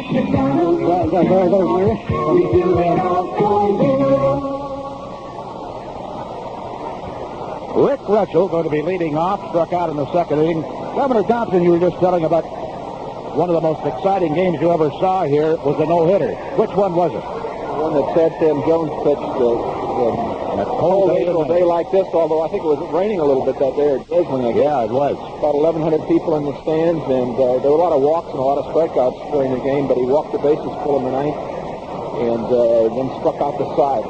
I've met more than 1,100 people since that time who said they saw the game. It had to be 111,000 who saw it. That's right. Rick takes and there's the ball. And remember the manager who went out to talk to him that day threw out the first ball here today. Standing Hack, that's right. Yeah. Grand detour. There's a swing and a miss. Ball one, strike one. All right, it's good to see you, and you're looking great. Well, thank you, sir. It's nice to take an afternoon off from Springfield, the legislature, the politicians, the press, everybody else. I'm getting lobbied outside, though. All the college-age kids down there, when I walk by now, it's 19, meaning they don't want me to sign that bill raising the drinking age. I'm sitting there with a can of beer in their hand. There's a swing and a deep drive. Center field. Way back. Mazzilli is there. One-handed catch by Lee Mazzilli in deep right center field. Swan got away with a high curveball that time. I tell you, if you're a pop-up hitter today, you're in business. That's right. Yeah, that's been something out there. I should be playing. That was my forte. You were telling me a while ago about meeting Bob Feller. Yeah, I met him in Springfield last year. Springfield has a Cardinals farm club, the Springfield Redbirds, although I don't know whether they're going to stay there or go to Peoria, but we've got them for the moment. And Bob was down there at the baseball dinner, and I told him I had his book when I was a youngster and studied it word by word. Never did help me, though, because I didn't have the ability, but I still have the book. You still have it? I'll give it to Samantha. Maybe she'll end up with it. Tell you what, we might pass it around to some of the guys on our staff, too. What I should have had was a book on how to watch the third. The aces swings. Line drive, left field. Caught. Steve Henderson reacting quickly. He hit that right on the nose, a bullet. There have been some great defensive plays out there today. Oh, yeah. Aces, the shortstop, has picked up a couple. They're beautiful. He made a couple of dandies. Ontiveros made one. Sizemore. These guys are ready. Sizemore stepping in now with the bases empty. He got on with a base hit in the third and scored on a windblown hit. There's the swing. He lines one base hit. That's the third straight ball in this inning that has been hit hard by the Cubs. And this one is a single. Here's Bill Buckner looking for his first hit of the year. He's 0 for 2. Not very popular, is he, Governor? Just a touch. I'm glad I'm not running this year. Well, you'll do all right. Once every 4 years, and that's the move. All right, Buck, let's keep it going. Here's the first pitch. He takes the fastball. Swan misses inside of the letters. When you went to high school, did you play some baseball? No, never did. Was never an athlete in school. It wasn't until I took up racquetball during the 76 campaign that I started playing anything athletic. I'm still only Class C, but I enjoy it. Strike call. We ought to get you matched with Herman Franks. He's a great racquetball player. And a dandy. Yeah. He's handled a couple of players on the ball club at Rabbit Ball. He'd handle me then. Joe Torrey going out to talk to Swan now. I don't know whether Swan might have hurt himself.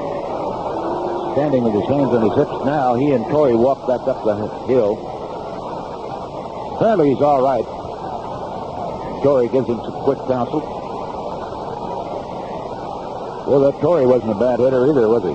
I imagine you saw him a few times, especially when he was with Milwaukee. I met another old-time Cub over with the Brickhouse. Andy Castro was up, yeah. Yeah, I think we'll probably have Andy in here in a little while.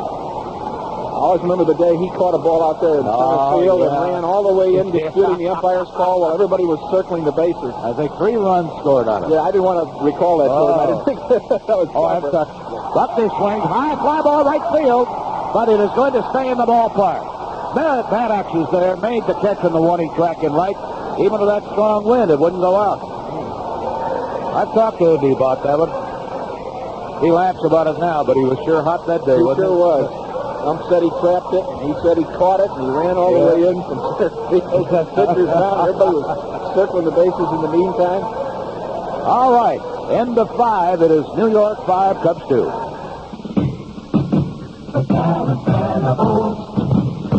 We make car buying a pleasure again. Well, it's a brand new season for the Chicago Cubs, and your gallant men of old are glad to be here once again, supporting the Cubs broadcast, cheering Herman and the boys onto a great winning year. Vince, the gallant men of old know the stuff these Cubs are made of, and it all adds up to plenty of excitement for all you Cub fans.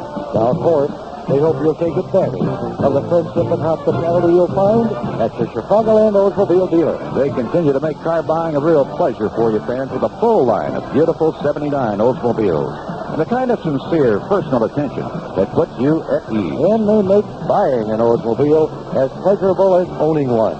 So it's a brand new season. Cubbies, your gallant men of old are with you all the way. We make car buying a pleasure again. The gallant men of old. This is Will Rogers, Jr., and I'm eating a spring apple. Golden delicious from Washington State. This spring apple is just about as sweet, crisp, and juicy as the day it was picked in October. A special storage process keeps it that way. Pick up the spring apple at your grocer's and brighten up your kitchen with a sweet smell of apple cooking. Delicious from Washington State. A message from the Washington State Apple Commission.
Big Ed Obranovich played on the last Chicago Professional Championship team out here today with the Bears in '63.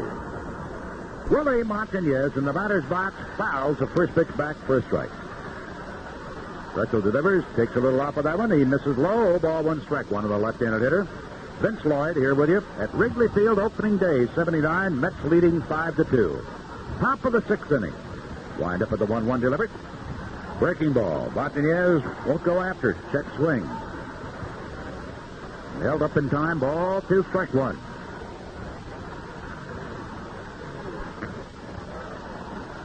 Wind up. Fastball swung out. Pulls the ground ball. Buckner to his right. He's got it. Underhand toss. He'll Russell off the mound in plenty of time. First baseman of the pitcher. One away. That'll bring up Steve Henderson. Bounced out to Russell and struck out. When you're at Wrigley Field, be sure to pick up tickets for a future game. You know that Wrigley Field box office is open Monday through Saturday all season long, and it's also open on the Sundays that the Cubs play at home. Box office hours, 9 in the morning till 5. That's weekdays. Weekends, 9 in the morning till 4. Remember, you can call 248-7900 and charge tickets on MasterCard or Visa card. 248-7900. First pitch, and Henderson, a right-hander, takes the ball a little low. Or visit the Ticketron location nearest you. 1-0, the count on Steve Henderson. Wind up by Rick. Fastball swung on. Drive in the right field. Over is Mercer. He's there. Makes the two-handed catch as he raced towards center field. Well hit liner off the bat of Henderson, but the bases remain empty. 2 gone. Here is Elliott Maddox, robbed of a base hit by Sizemore in the second.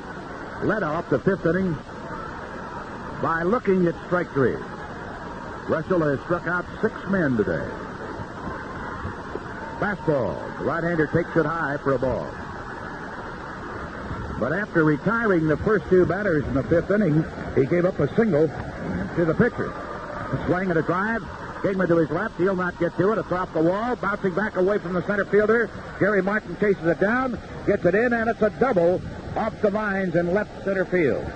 Big Eddie, how are you? How you doing, Ed? Just talking about you. The good things or bad things? Good things. We're talking about you played on the last professional Chicago championship team, 1963 Bears. Right. The greatest Bears of all, 63. Won it right out here. That's absolutely correct, man. I just love to see the Cubs do it this year. Oh, yeah. How's business at your new restaurant? The business has really picked up. It's been pretty good after the 10-foot snowfall. Well, yeah, but that gave you an opportunity to get out there with the shovel in hand. Say, here, get this out of here. Oh, I did a little bit of that myself.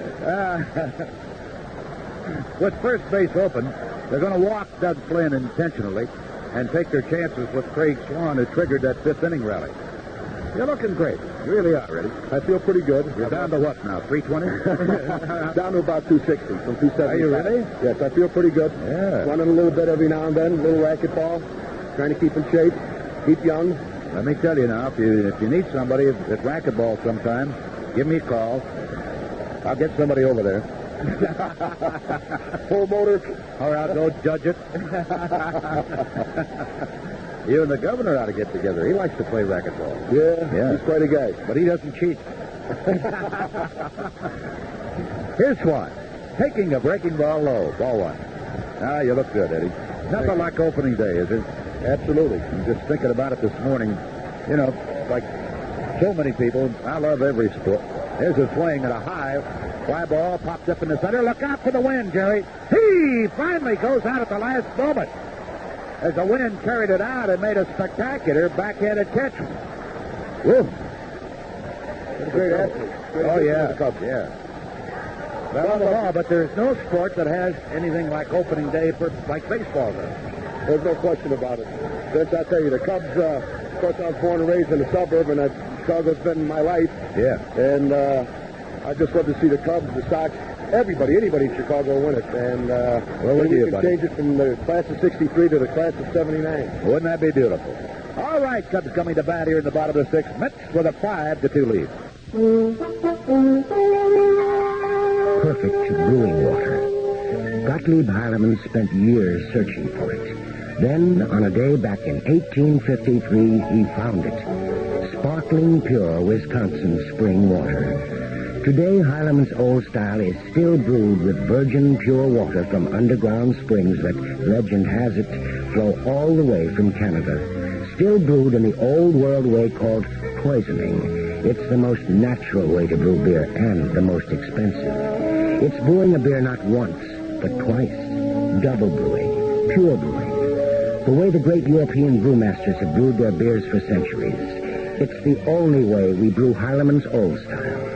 Next time, make it old style. Pure brewed in God's country, slowly and naturally. G. Heileman Brewing Company, La Crosse, Wisconsin. Now True Value Hardware stores can help you reach new heights when you're working around your home. Hi, Pat Summerall to suggest you do your high-altitude painting, cleaning, and repairs on a dependable Werner ladder. The 5-foot aluminum step ladder features knee bracing on the slip-resistant top and bottom steps, plus a convenient shelf to hold paint cans, trays, or tools as you work. See the complete selection of dependable Werner step ladders and extension ladders in various sizes at participating True Value Hardware stores and home centers. Tell them Pat Summerall sent you. Dave Kingman to lead off, a single and a double, and 2 runs batted in for the Cubs. Eddie Ogradovich, you've got a new career going, haven't you? Well, it's a thing that I've got. It's a new movie called The Duke, which premieres tonight. Stars Robert Conrad. First pitch. Texas swing the fastball, misses ball one. And the movie premieres tonight, as I said, and the 1-hour segments follow on the following Fridays. And I am in the movie. I'm also a regular on the series. And it's a new beginning for me, a new career, and I'm really thrilled and happy about it. I'm going to ask you about your rule in that one in a moment. Kingman back in there. We don't want to miss any pitch to this guy because you never know. Here it is. Ball one, swung on. Drive down the left field line. It is a foul ball down into the corner. Yeah. You know, it's a funny thing. With this acting career, I talked to Coach Ellis the other day, and he told me I acted for 11 years, so I don't know. He's a good judge, isn't he? I don't know about that. What is your role in this series, The Duke? I play Eddie the bartender. The Duke, who is a private detective, owns the bar, and he works out of the bar, and I am his bartender, and I do not steal money, Vince. Got a spot on there for a customer? Always have a spot. 1-1 pitch. Kingman checks it low. Ball 2, strike 1. We hope it's going to be successful. It was shot here in Chicago. Right. The whole picture and the series was shot in Chicago, and I'm really thrilled and happy about it. And I just hope that it really comes off well, and I think it will, and be a whole brand new ball game for me. Another $5,000 a week in your pocket, and we wish you well. Thank you, man. 2-1 pitch. High with a fastball. Speaking of money, just momentarily.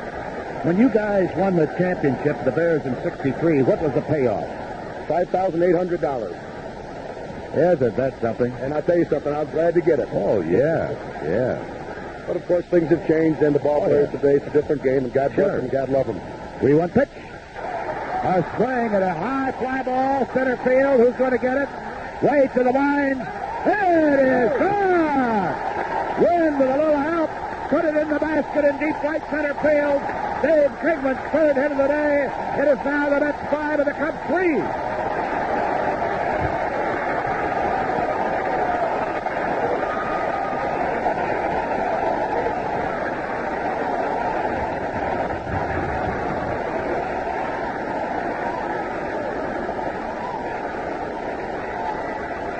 Boy, that brought the crowd to its feet.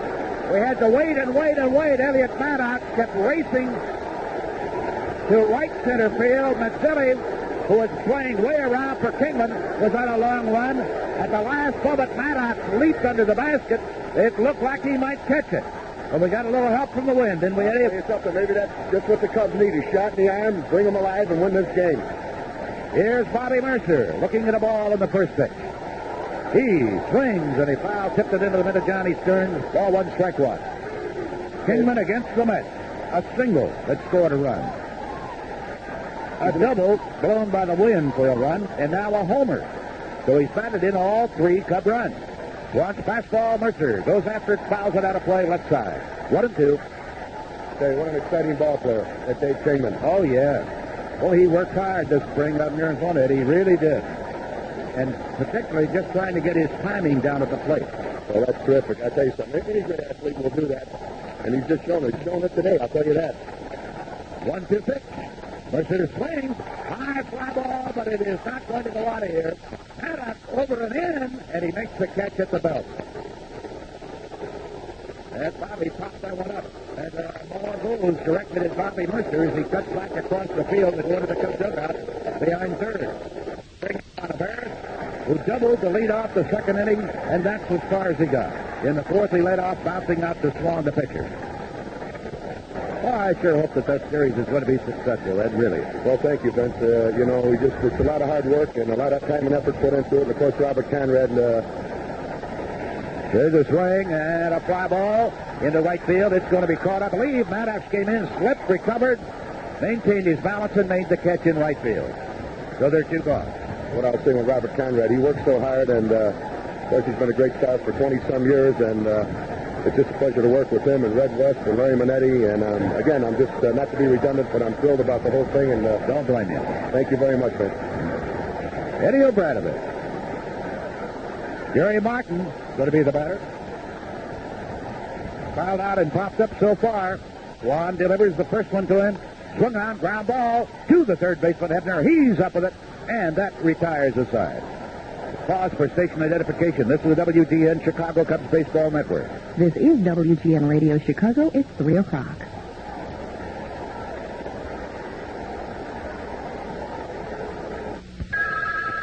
Hello, General Finance. Friendly Bob Adams speaking. Bob, it's about our bill bowl. Your bill bowl? Yeah. We got this bowl in the den where we keep all our bills. Oh, I see. Well, Miriam and I have been married 13 years, and we never seen the bottom of the bill bowl. We wonder what it looks like.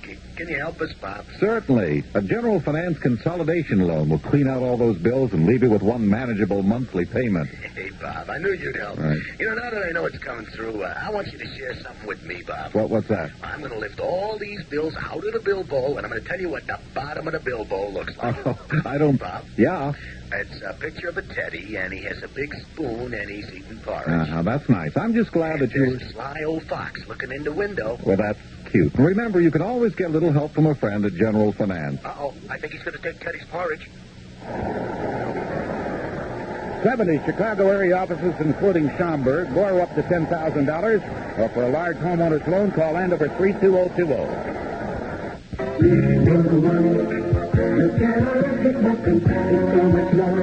There's more in the middle of an Egg McMuffin than an egg in the middle of a muffin. Say it again. There's more in the middle of an Egg McMuffin than an egg in the middle of a muffin. No, I didn't get that.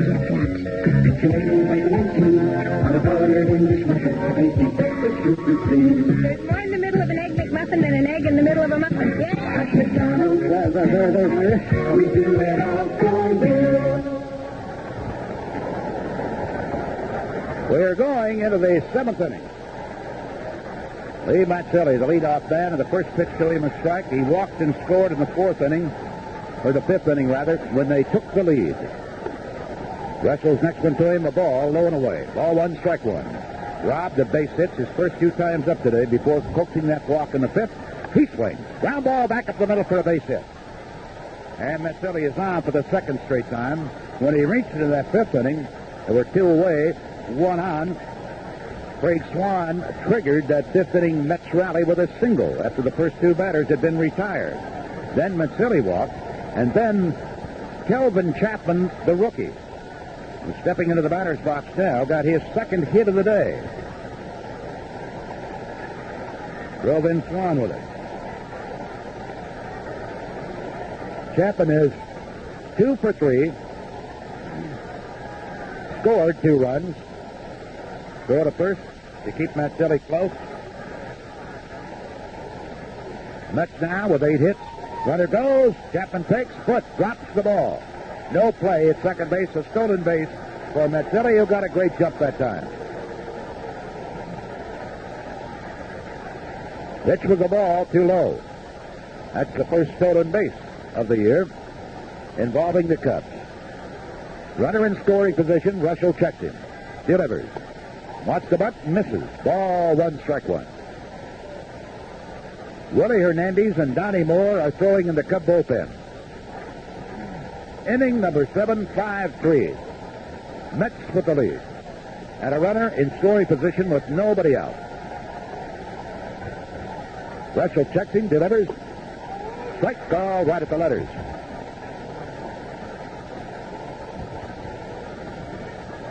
Rain has hit the Chicagoland area, Yeah, to the south of us it is raining. Let's hope it stays away.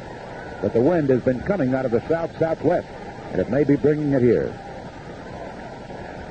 Right now, the sun is shining. The look at second by Rick, the pitch. Into the dirt, gets away from Foot. The runner will advance to third. Barry Foot had no idea where that ball was for a while as it broke sharply into the dirt and got behind the big guy. Russell is charged with his first wild pitch of the year. The infield may be brought in. Moore and Hernandez continue to throw down the left field line, and Scott Thompson is warming up down there, so we may get a double change. 2-2 pitch. Swung on. He got a piece of that breaking ball down and away and fouled it off. Because the pitcher is due to bat second when the Cubs come to bat at the end of this half inning. As a swing on an inside pitch, taps a weak little foul over to the third base side, and the count is still at 2-2. Unless the Cubs can turn things around, the Mets will have captured their fifth straight opening day. 2-2 pitch. Goes after it, pops it up. Wynn should keep it in play for Barry Foot if he can stay with it. He does. Backpedaling, made a one-handed catch with that big mitt over his head. Wound up catching the ball only about 7 or 8 feet behind home plate. Herman Franks is coming out of the dugout now, hands tucked into the windbreaker. He is talking to Foot. Now he's going to call plate umpire Lenny Harris out to the mound, and we obviously are going to have some changes in the Cub lineup here in the 7th inning. Richie Hebner, a left-hander, is due up, and very likely Hernandez is going to be getting the call here for the Cubs. We'll know more when we come back right after these messages. God's country is home to the majestic eagle. It's one of the few places left where these proud birds still thrive and enjoy air that is pure and water that runs crisp and clear. Seeing them in their graceful flight over the bluffs and valleys is a glimpse of the greatness and glory of nature. God's country is also home to old-style beer. One American premium beer that is still brewed nature's way. It's the traditional old-world way known as poisoning, and it's the most natural way to brew beer and the most expensive. Poisoning is brewing a beer not once, but twice. Double brewing, pure brewing, nature's way. And it's the only way we brew old-style beer, Heideman's Old Style. Pure brewed in God's country, slowly and naturally. G. Heideman Brewing Company, La Crosse, Wisconsin.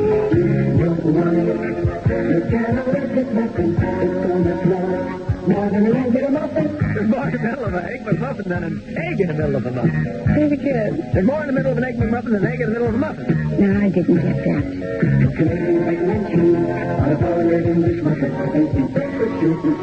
There's more in the middle of an egg McMuffin than an egg in the middle of a muffin. Yeah. At McDonald's, we do it all for you.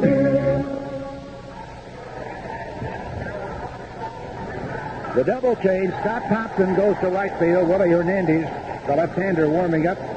First pitching change that Herman Franks looks to make this year. Thompson will bat at the number 9 spot, and he will be the second Cub to come to the plate here in the 7th inning. So Hernandez will bat where Mercer was. And the crowd has been on Bobby pretty good already today. A couple of times because he grounded out to the first baseman. Then he had trouble on a ball that he raced to towards center field for. Couldn't handle it. It was over his head for a double. And there were some cheers, Lou, when Mercer was taken out and Thompson ran out to replace him. Yes, I don't like that. Viv, on the first opening day game of the 79th season, I think it may hurt Bobby somewhat, although he's a veteran. He could take it. But I'd like to see him break into that hitting streak of his come Saturday. That'll be the best way to turn those jeers into cheers. Infield in, and Hebner, who is 3 for 3 today, takes the ball a little bit low. He has a single, a homer, a double. He's batted in 3 runs so far today. 1-0 delivery. Richie almost handcuffed by a fastball up and in. Got a piece of it and fouled it over in the third base side out of play. Way back into the seats. And the count goes to 1-1 on him. Not had any reports on any other action today, except we know the Detroit Tiger-Texas game was called off. That was called off last night, as a matter of fact. Scheduled to be played today. 1-1 delivery by Woody. Fastball is high. Ball 2, strike 1. What he needs here is a pop-up or a strikeout or a ground ball hit at right at one of those infielders who are pulled into the edge of the grass. This is the guy he has to get, Richie Hebner. Runner at third, one away, 2-1 delivery. Hebner swings and a drive in the left field. Kingman coming on. He makes a knee-high catch, stumbles, falls, drops the ball, has to go back to get it, and a run will score, and Hebner winds up at second base. On a sinking liner that he stumbled going after out there in left field, could not hold on to the ball, and he is replacing about a yard of that wet turf that he chewed up out there with his spike. So Hebner is now 4 for 4 with 4 runs batted in for the day.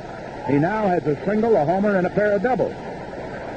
In opposite field, line shot. Well, they got him from the Philadelphia Phillies when he became expendable after they got Pete Rose. They wanted that power, that offense that he can provide, and he's not a bad glove man either. And so far today, he has done even more than Joe Torre and the New York Mets front office would expect. 4 for 4. Not too bad a start for the season. They will put Johnny Stearns on intentionally, and Hernandez will now try his luck, or at least momentarily, he'll try his luck with left-handed hitting veteran Willie Martinez. Mets have a 6-3 lead. The Cubs, at one time in the ball game, that was in the third inning, led 2-1. And the Mets tied it at a pair with a run in the fourth inning on Hebner's homer. Then they took the lead with 3 more in the fifth. Cubs got one of those back on Kingman's shot that barely went into the basket. And the first pitch of the ball out was strike on the outside corner, and Barry Foote, they have been crossed up immediately, goes out to talk to Hernandez. That run that came in here in the 7th inning, by the way, is charged against Russell.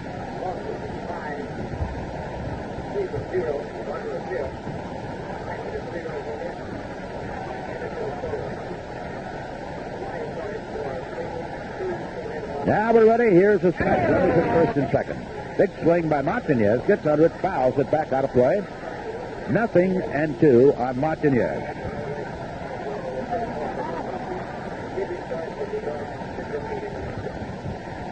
They have 9 hits for the day. The Cubs have 7. And 4 of their 9 off the bat of Hebner, who's the runner at second base. Andy checks him, delivers. Martinez throws his bat at that ball. Pop up, look out. That could be trouble in the shallow left center field. It's in there for a base hit. And the bases are going to be loaded. 3 men. Center fielder Martin, left fielder Kingman, and the shortstop DeJesus. All frantically chasing that little pop-up off the bat of Willie Martinez, who appeared to be fooled by the pitch. Threw his bat at it. And he got it out of the reach of all 3. Well, Hebner is now over at third base. Johnny Stearns is on at second. Hernandez will have the rest of the day off. Donnie Moore and Ray Burris are throwing in the Cub bullpen, and Herman Franks, I believe, is going to go to Donnie Moore. He is. So while Moore makes the walk-in with the bases loaded, 1 out, the score is 6-3 favor the Mets. Let's take time out for these messages. A low price on something you don't need is no bargain. But a low price on a useful quality product is, like True Value Hardware Store's April Bargain of the Month. Hi, Pat Summerall to tell you they're offering 25 extra-strength 30-gallon trash bags for just $2.77. And because now is spring cleaning time, you'll find many ways to use them. The 2 thick bags can hold up to 60 pounds each, so they're strong enough for many jobs, like cleaning out the attic and basement and disposing of trash. And because these bags are just $2.77 for a box of 25, True Value Hardware Store suggests you use them to neatly dispose of yard clippings or store out-of-season items. Get 25 extra-strength 30-gallon trash bags for just $2.77 as the April Bargain of the Month while supplies last at participating True Value Hardware stores. And save gas. You won't have to drive far for your shopping and gift-giving needs. If you're looking for value, service, and selections, you'll find them nearby at any one of the more than 5,000 True Value hardware stores and home centers located nationwide. God's country is home to the majestic eagle, one of the few places left where this proud bird still thrives and enjoys air that is pure and water that runs crisp and clear. God's country is also home to Old Style, one American premium beer that is still fully coarsened, the most natural way to brew beer and the most expensive. Heileman's Old Style, pure brewed in God's country, slowly and naturally. G. Heileman Brewing Company, La Crosse, Wisconsin.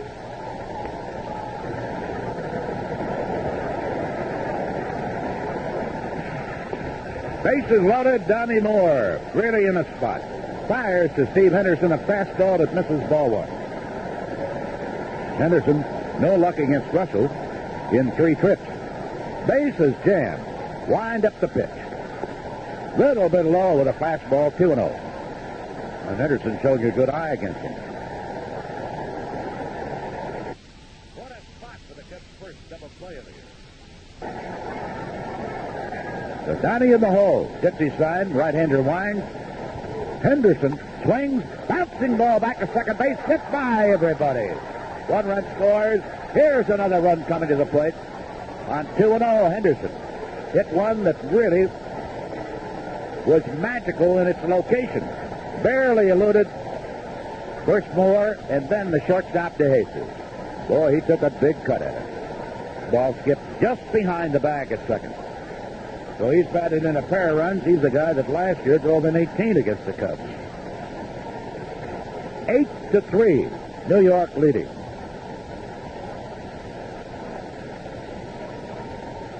Martinez now over at third as Hebner and Stern scored on that one. Fastball swung on and fouled back out of play off the bat of Elliott Maddox. Those 2 runs are charged against Hernandez. He is also responsible for Montañez. Runners at first and third. Double play situation still exists. There's ball 1, strike 1.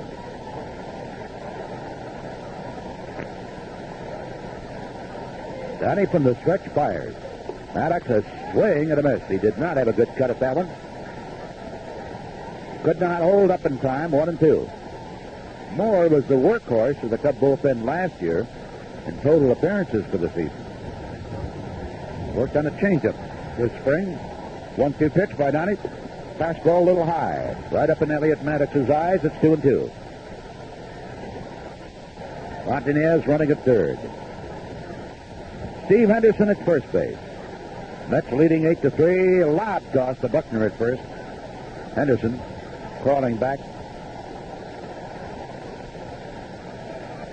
And a count of the hitter, ball 2, strike 2.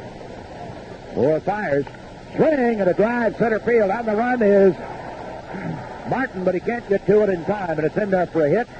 They have runners at first and third. Their 4th run of the inning scores. It is now 9-3 New York.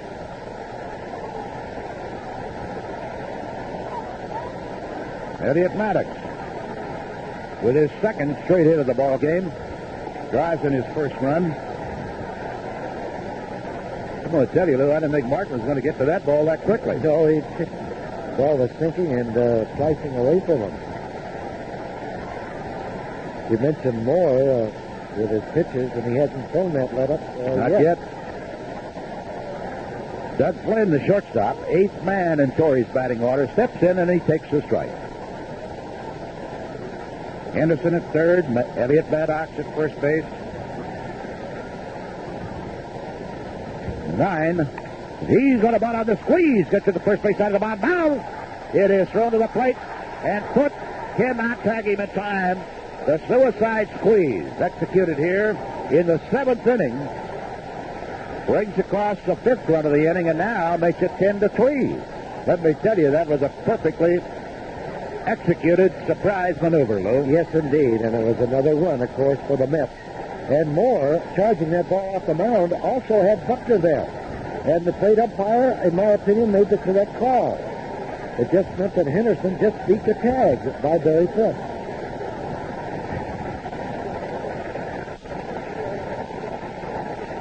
So nobody can get the Mets out here in the 7th inning.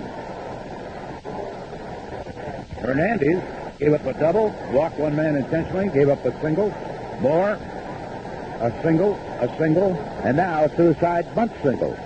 And here's Craig Swan, leading 10-3. Run batted in for Doug Flynn, his first of the year. Swan takes the first one for a strike. They have runners at first and second. He is the 9th Met to come to the plate here in the 7th inning. They are threatening to turn it into a rout. Fastball, little low. Ball 1, strike 1. We had a tight ball game when Craig Swan stepped into the batter's box against Rick Russell in the 5th inning. Rick had retired the first 2 batters easily on a strikeout and a 1-hopper back to the mound. And then, of all things, he ran the count full, and Craig Swan then singled. Before we got the 3rd out, they had scored 3 runs to take the lead. There's a ball high, going to second, runner going to third. DeJesus throws back to Olivares. He is out. Olivares faces the other runner. We got a double play. There's a wild one for you. The pitch was high. Barry Foote fired to DeJesus, who ran down Elliott Maddox. Didn't run him down. He threw it to Olivares, who got him. Then Olivares threw back, and they ran down Doug Flynn. That's about as wild an ending to an inning as you can have, Lou. The Mets are complaining. They thought that Sizemore interfered with the base runner at first base, Flynn, as he was going into second base. That's their argument, but they will not win it, of course. They give up the argument now. 5 runs come across in the inning. And the Cubs will come to bat in the bottom of the 7th with the Mets leading now 10-3. If you're confused about which motor oil to use in your car, here's some straight talk about oil can labels from Amoco. Buy the quart or buy the case. It's easy to select the right motor oil with Amoco's new labels. Look on the back of the Amoco LDO can, the original long-distance oil. Or check Amoco's MV and Amoco's Permalude oil cans. You'll find exactly what you want to know. No technical jargon, no long-winded spell. Look for the oil can labels with the Amoco name on them for proven quality and straight talk. An energy message from Amoco Oil Company. Everyone's talking about energy these days. It should be a reminder to think energy conservation as you drive, so there'll be more fuel for everyone. The people who make Amoco gasoline ask you to remember this. Good driving habits can squeeze extra mileage out of every gallon of Amoco gasoline. That'll keep you going a bit longer and America's energy going a bit further. And that's good going. Thanks from Amoco Oil Company.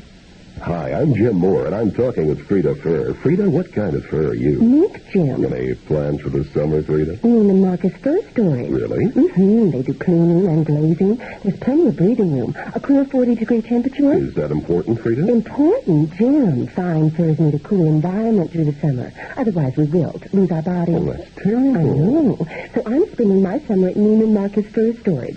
Would you like to spend your summer in a hot closet? No. I didn't think so. Neiman Marcus, Northbrook Court.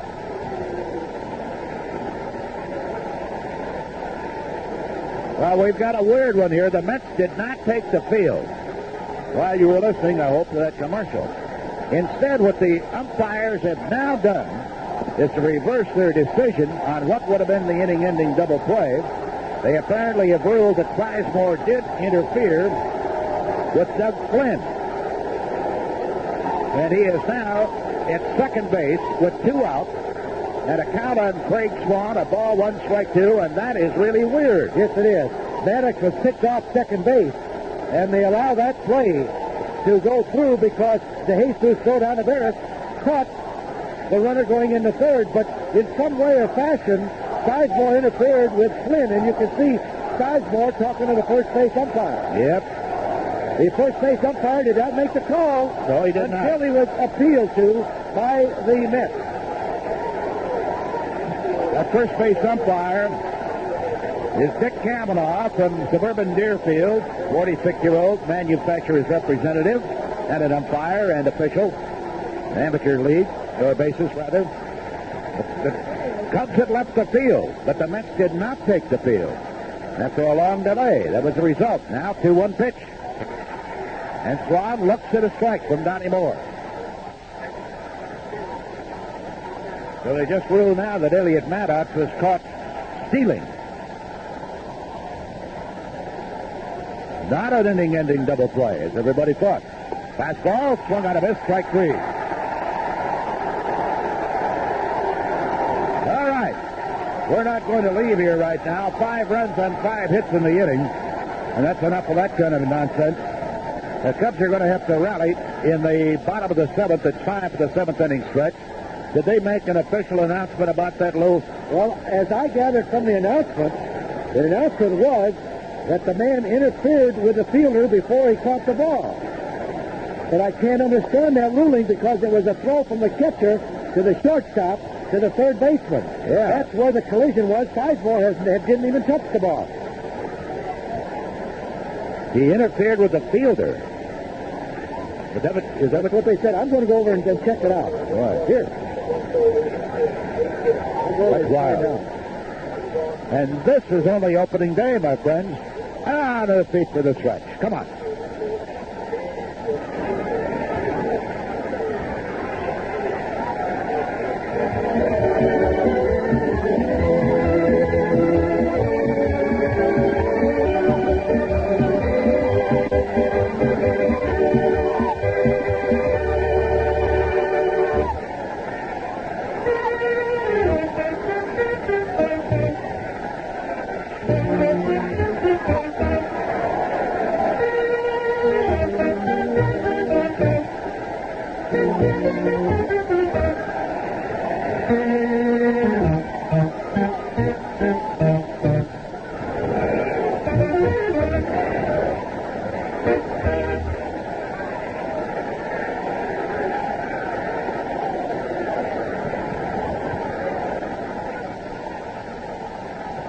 Well, let me tell you won't see a weirder call in an inning than that one. Now let's see if the Cubs can go to work. Barry Foote in there. Fouls that pitch back out of play. Come on, Barry. He has struck out and popped up in his debut with the Cubs. My thanks to all of our sponsors on our Cub broadcast this year, the advertising agencies and the folks concerned with them, being with us on these broadcasts. And I know that you're appreciative of the money that they're putting out to help bring these games your way. Foot fouls that one out of play. Lou has just been down to the press box. Here's the pitch. Missed high and inside, 2-2. What was the official version of it, Lou? On Barry Foote's throw to DeJesus, as soon as DeJesus had possession of the ball, is when the collision happened between first and second, between Flynn and Sizemore. Oh. That was the explanation. But it didn't come over the loud speaker that way. And then the first part of the play was completed. DeJesus' throw to Ontiveros. And then the other was the interference that Flynn could not get to second base. Well, in watching the rundown of the runner between second and third, we missed that action over the other side of the infield. And Barry Foote has just missed in his judgment. He looked at strike 3. So there's one out. And here's Scott Thompson, who's replaced Mercer in right field, and is batting for the first time this year. Outstanding young prospect. Tall, lean, left-handed hitter. Takes that one to a ball. It's very, very well in spring training. Juan's fastball rises, goes too high, ball 2. And it's not one of those exceptionally cold days, primarily because the wind has not been out of the north. 2-0 pitch. That's strike of the letters. Ball 2, strike 1 with a fastball. It has been whipping the pennants up on top of the roof here, straight out towards right field since almost the opening pitch. Goes after that fastball, and Scotty fouls it out of play. Let's pause a moment here for station identification. This is the WGN Chicago Cubs Baseball Network. This is WGN Radio, Chicago.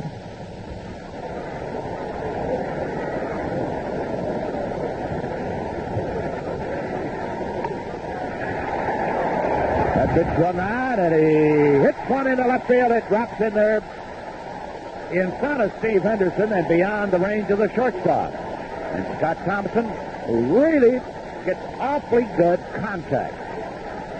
Dumps the single into left field. Hitting in the ninth spot of the batting order, so with one out, Ivan De Jesus steps in. That for the Cubs, her 8th hit of the day. 3 of them off the bat of Dave Kingman. De Jesus has won a double in the first inning. He eventually scored the tying run at that time. Takes that one for a strike. Vince Lloyd, Lou Boudreau, here with you at Wrigley Field, opening day. Mets with a 10-2 lead. 10-3 lead, I'm sorry. I'm even sorry it's a lead. And Ivan takes that fastball for a strike. And Swan staying strong out in front of him. Mets with a dozen hits, the Cubs with 8. 0-2 delivery on its way. Goes after it with a half swing, and it's a little fly ball down the right field line. It is foul and out of play.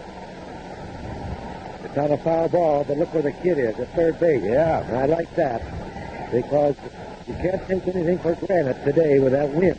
And he didn't. He was going all the way around to third base. I'm kind of surprised that Ivan didn't start down the line. That's right. He just assumed that it was going to stay foul. Fortunately, it did. Well, fortunately for Ivan. Here's the pitch to it. Swung on, ground ball, left side, base hit. Put Hefner and Doug Flynn, the third baseman and the shortstop, on it. Bouncing single. Runners at first and second. Sizemore, who has 2 singles the batter. One of them he got as a result of the wind. He hit what appeared to be a foul ball, and the wind carried it back into fair territory over at third base.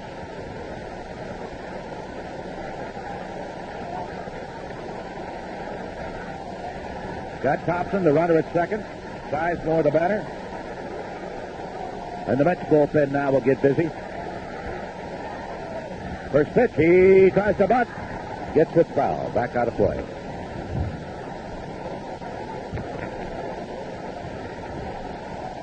Craig Swan beginning to show signs of weariness out there.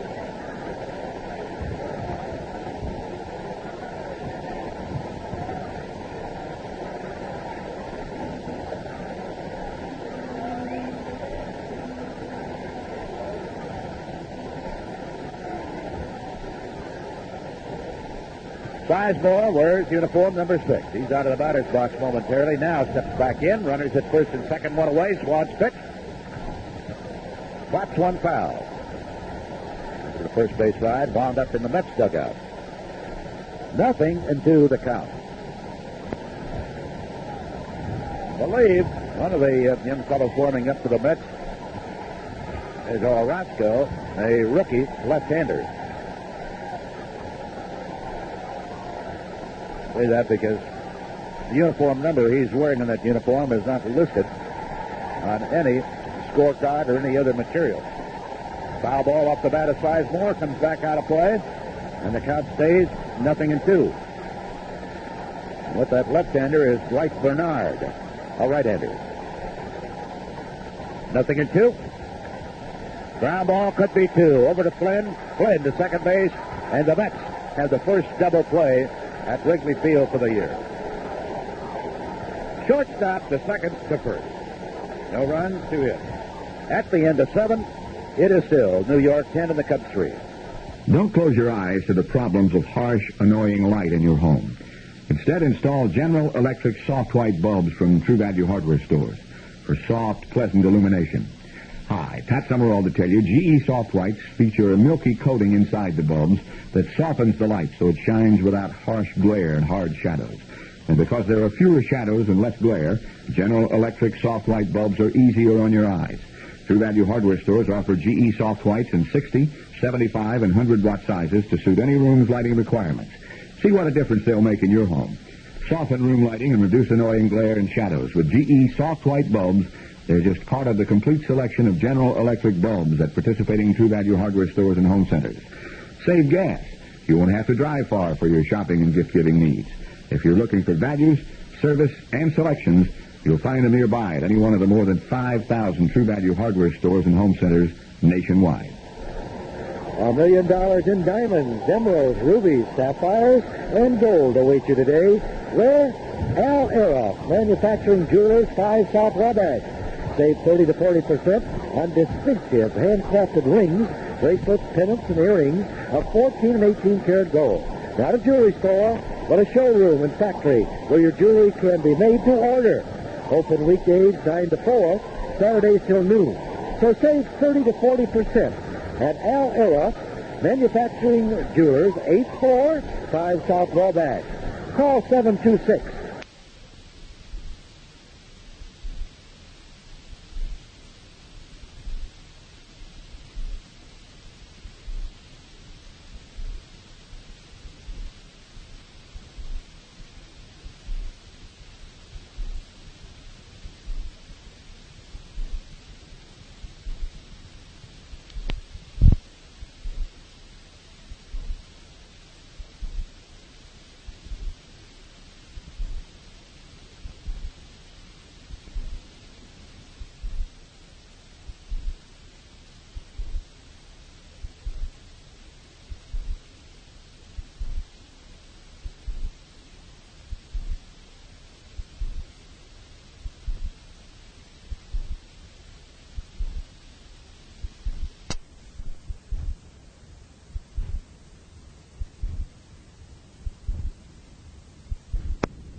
Martin. He stops, the ball drops at the base of the line. Carams kicks right in his line, right at the edge of the warning track. And Matt Shirley opens up the 8th inning with a double.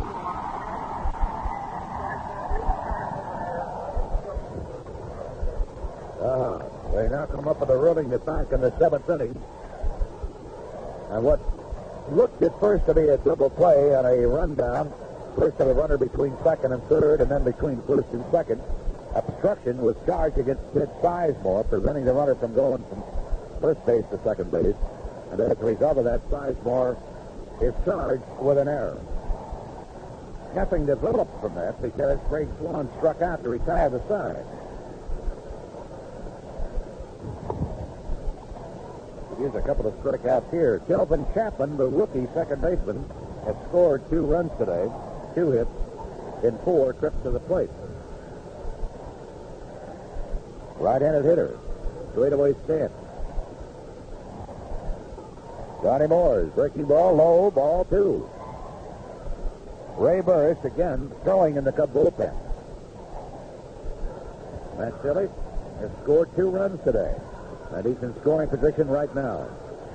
That's with 13 hits for the day. Fastball, high and tight, ball 3. We got 8 off Rick Russell and 6 in the 3rd inning. He struck out 6, walked 2, uncorked a wild pitch and charged with 6 runs.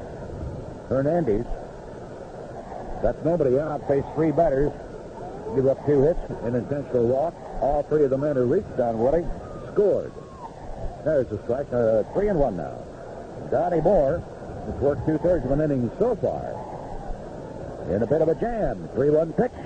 Fastball in on him. And Chapman got a piece of it. Fouled. It's back out of play. It's 3-2.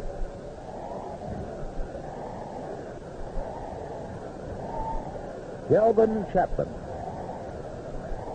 Say, is an excellent glove man. Makes a double play beautifully. 3-2 pitch. Swung on, ground ball. To the right goes to Jesus. Makes the pickup, the peg into the dirt. Picked up beautifully by Buckner. On the play, deep in the hole, went to Jesus. And over to third base went Matsili. And with one out, they got a man over there.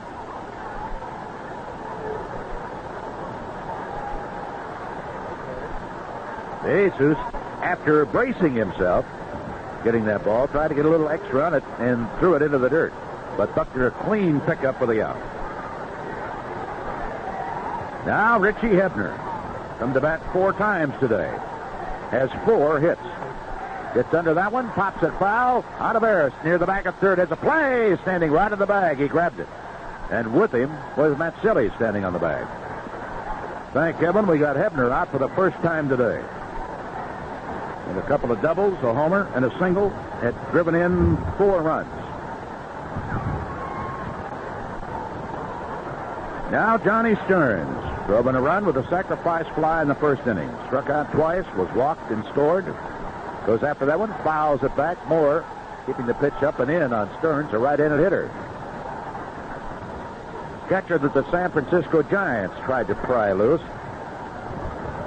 The Mets said, He's one of the best in the league. Wind is still blowing a gale. Blowing straight out to right. Moore comes over the top. Stearns goes after that one, and he fouls it into the box seats over on the first base side. 0-2.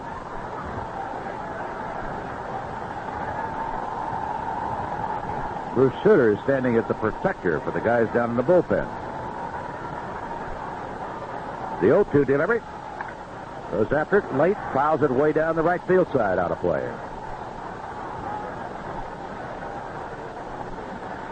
Dennis Lamp and Ray Burris are the right-handers in the Cub bullpen right now. 0-2 delivery. Half swing, and he rolls one down to Buckner. Goes down there like a snake. Buckner stays with it, makes the pickup and the put out, unassisted. So Matsili, who led off with a double, was left stranded, and the Cubs come to bat in the bottom of the 8th inning. It's still the Mets 10, the Cubs 3.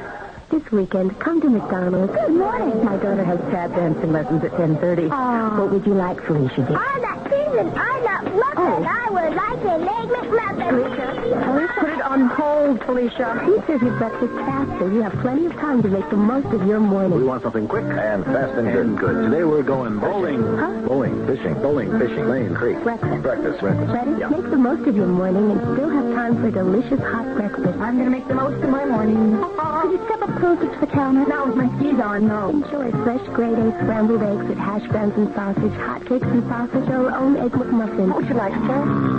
He's meditating. Oh, He can't decide between hotcakes and scrambled eggs. Oh, they're both delicious. No. Scrambled.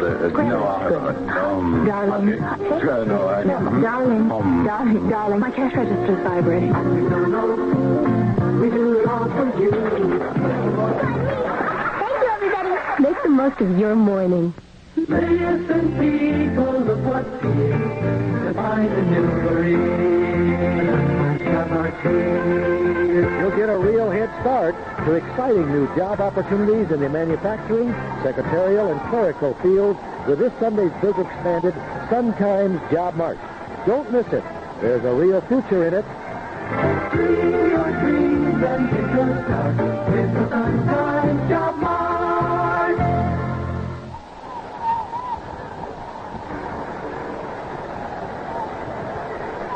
Bill Buckner to lead off. Cubs come to bat at the 8th. He's lined out to left field, grounded out to short, flied out to right to Buck. 0 for 3, the opener of the season.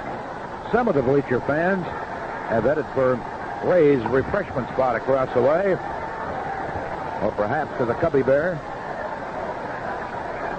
Has been bearing the brunt of that wind blowing right in on them today out in the bleachers. First pitch is strike. Next one swung on. One hopper. Rubbed niftily down there by Montañez. Dips in the bag at first base for the out.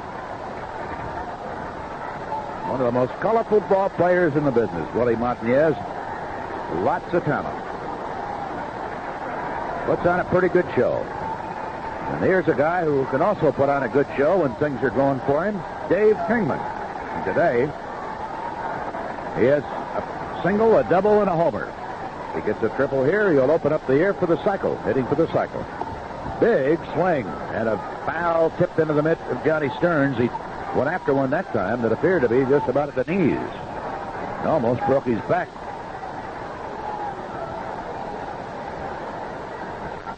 Dave has batted in all 3 Cub runs.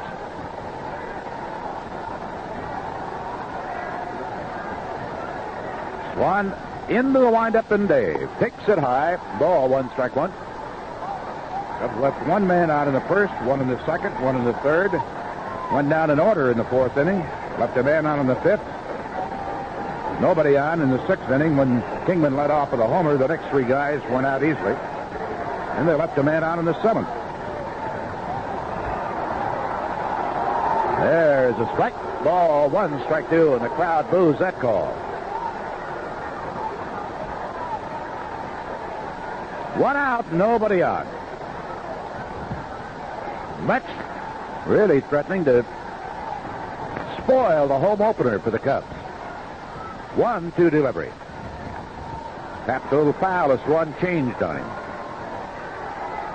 Swan had the best earned run average in the National League last year. But boy, he went a long, long time after shutting out the Cubs on 5 hits before he got another win. Larry Bittner in the on-deck circle.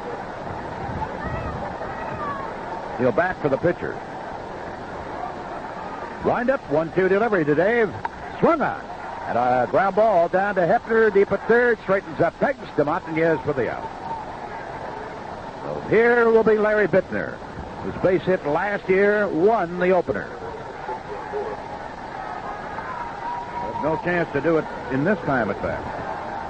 He might keep the 8th inning alive, however.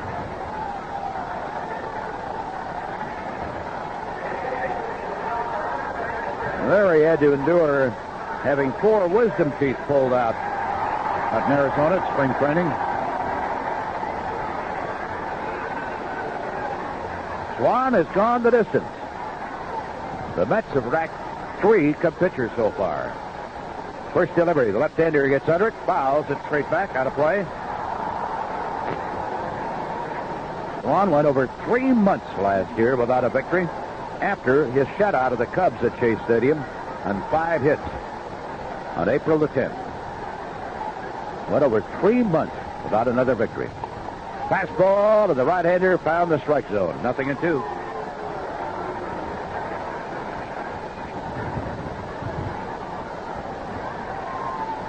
With his only shutout of the year.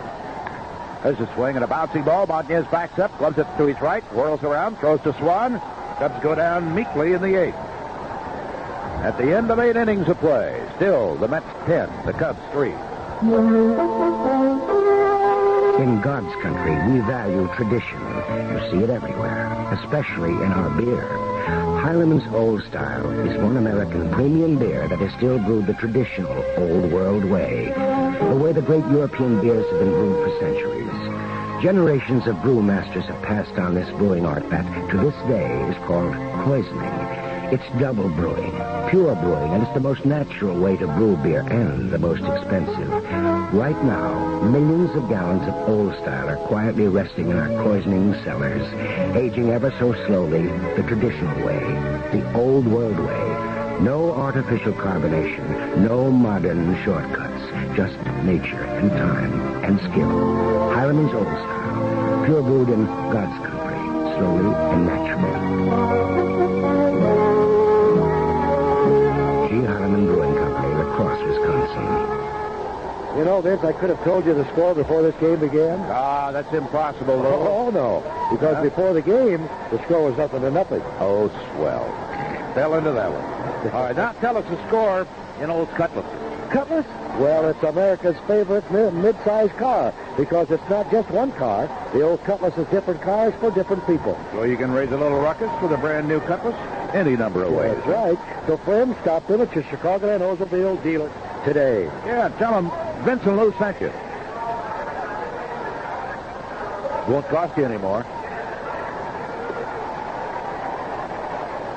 Well, not a very happy start, but how many times over the years have we seen the Cubs open up with a victory, or maybe 2 or 3 in a row, and then before very long have the balloon burst? It's always nice, of course, to get off on the right foot with a victory, and especially when you open at home. Dennis Lamp, the new pitcher, Montanez swings, ground ball, Sizemore to his right, heads up with it. Here's the peg, and he's got him. A nice play.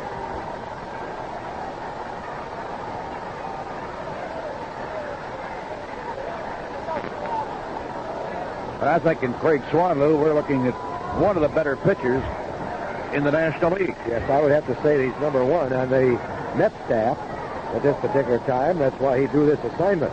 He's had a very good spring outing. Oh, yeah. And so is the Cubs, but as you say, this is just one ball game. We weren't planning on winning them all anyhow. Not all 162. I thought about it. Well, we could think about it.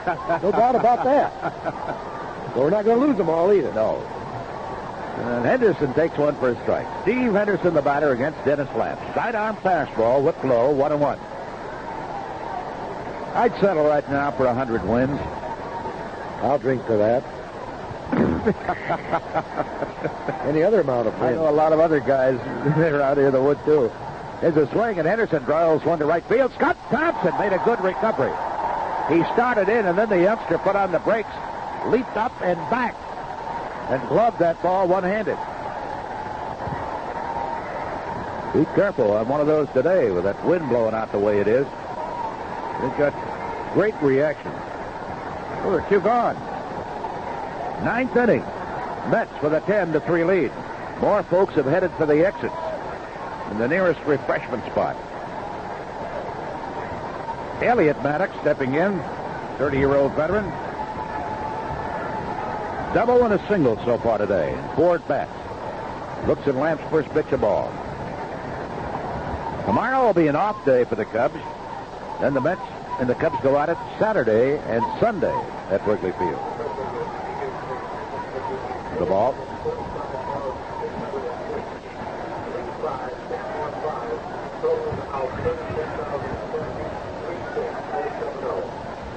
The pitch swung on and fouled back out of play. Ball 2, strike 1. Crowd is much smaller than last year's. The paid attendance just announced. Now, we've got fewer people here in attendance today than tickets were sold, because this game was completely sold out. The paid attendance, 35,615, and a little over 36,000 total in the house. And there is ball 4. 9th inning stays alive for the Mets with Maddox coaxing a walk. Last year we had something like 45,000. That did not include the people we had in the booth.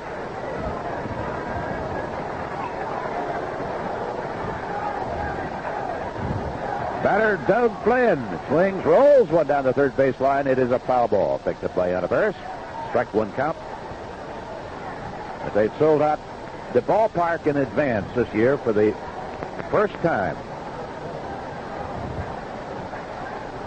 Not that they couldn't have sold it out in other years, but they always held back tickets, like about 17,000 that would go on sale the day of the game.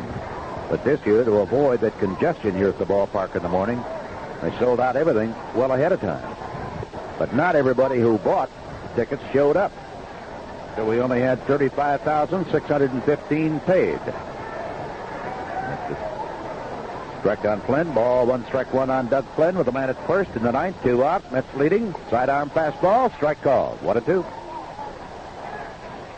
As things now stand, Craig Swan, who got his first win last year by shutting out the Cubs, will pick up one here today, and Rick Russell will wind up the loser.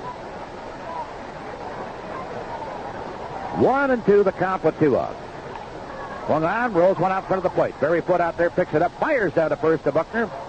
The Mets are retired in the 9th inning, and the Cubs come to bat New York 13. The Cubs. New York 10. The Cubs 3.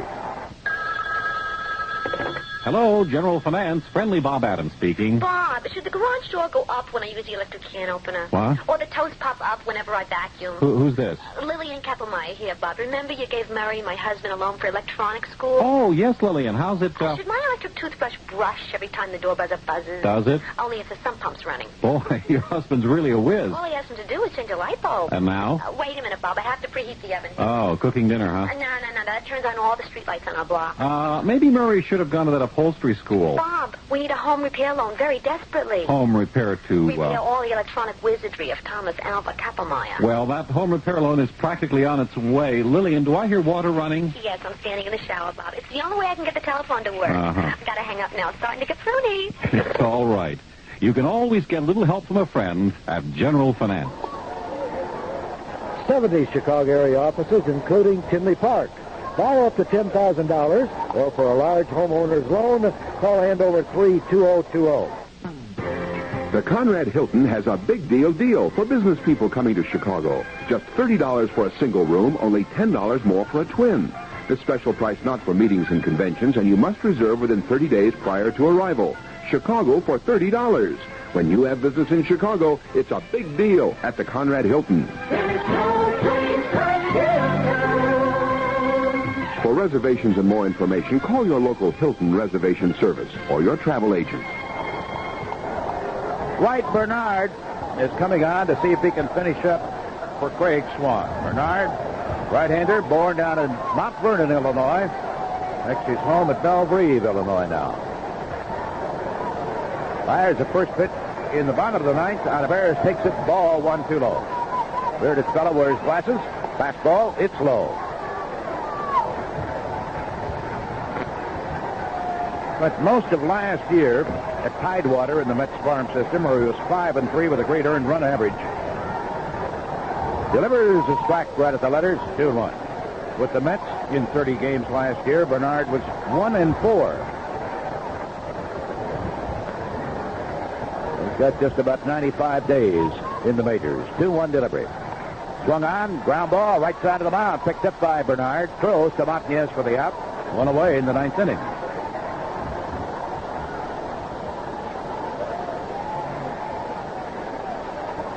Kenny Holtzman is scheduled to go Saturday here for the Cubs, and then Lynn McLaughlin on Sunday.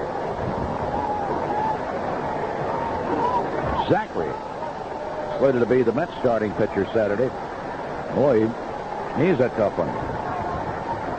Well, we got a little man who came out of the box seats down the right field line, and he is on the playing area, way down the right field line, and time is going to have to be called.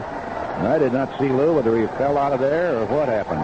He's lying on his back. Yeah, I think he fell from the stands.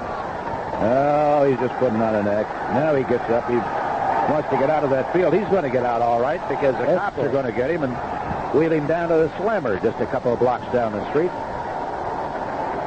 Wait for a moment. I looked at him out there on his back. He might have been hurt. Just another exhibitionist. That'll cost him.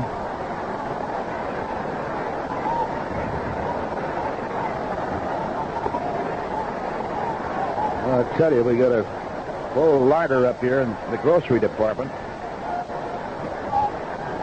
Friends at Patrick's on Western. Up what they say, a little snack for the seventh inning stretch. Sandwich. It's about a foot around and 8 inches high. Chinese pizza. How do you like that Chinese pizza? I like it. Very good. Very good. Not too much food that I dislike. It's only about 2 inches thick. Eli's were here. They had to send up some stuff, of course. Well, it'll be opening day without that. Gary Martin fouls one out of play to the right.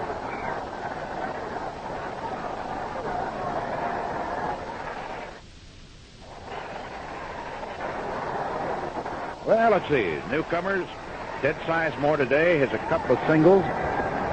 Scored a run. Gary Martin so far 0 for 3. Barry Foote so far is 0 for 3.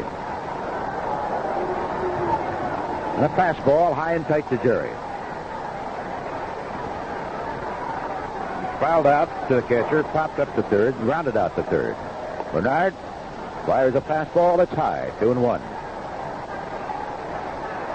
The Mets have 13 hits and 10 runs. We had a 1-1 ball game, then the Cubs had a 2-1 lead. There's a swing and a high fly ball down the right field corner. Long run by Maddox. He will not get there. It bounces right in front of the wall down the right field corner. And Jerry Martin, with one out of the ninth inning, has doubled to the opposite side. Even with a strong wind blowing, it couldn't get it out of here. So that's Jerry's first hit for the Cubs. An opposite field double. Let's see if Barry Foote can get his first hit. He spanned twice and popped up to short. Scott Thompson due up next with one away.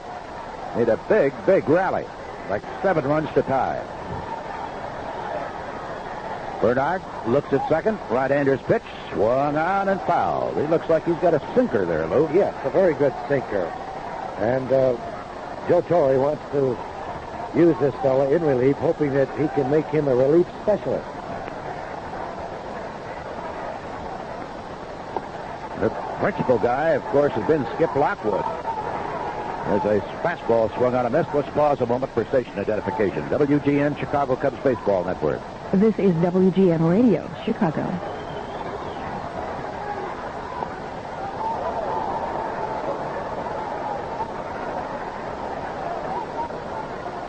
Barry took a fastball a little high. Ball 1, strike 2. Runner at second, 1 out. 1-2 pitch. Swung on. Jammed him with a fastball at the letters. He got a bit of it and fouled it straight back into the screen. Still 1-2. Vince Lloyd and Lou Boudreau reporting opening day at Wrigley Field. 1-2 pitch. Strike 3 called. Fastball over the outside corner. Not a very good debut at the plate for Barry Foote. Ran 3 times and popped up to short.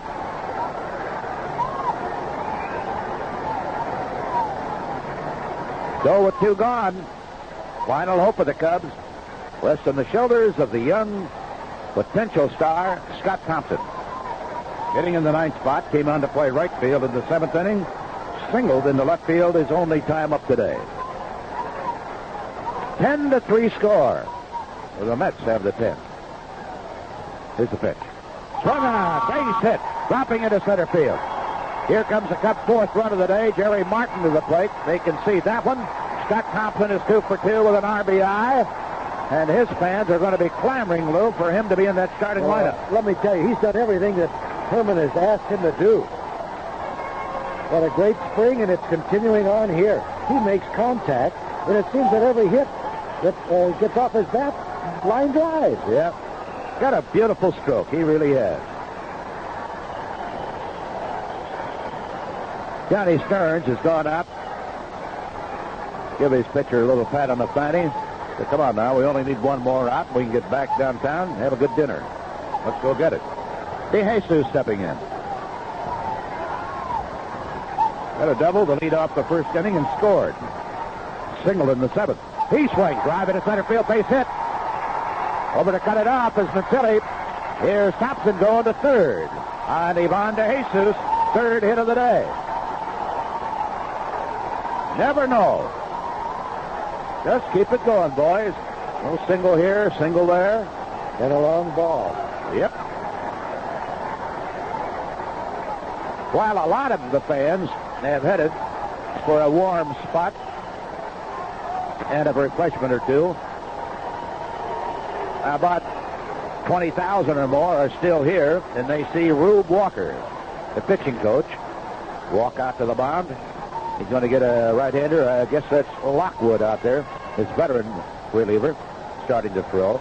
They say that Lockwood is the best educated pitcher in baseball. Been to something like 7 different colleges and universities. With a bachelor's degree, and he's now working on a master's. Joe Torre just like him to work on pitching. Coach Walker in the dugout. Runners at first and third. Here's Sizemore, the hitter. Takes the first pitch high, fastball, ball one. Sizemore, infield single in the third.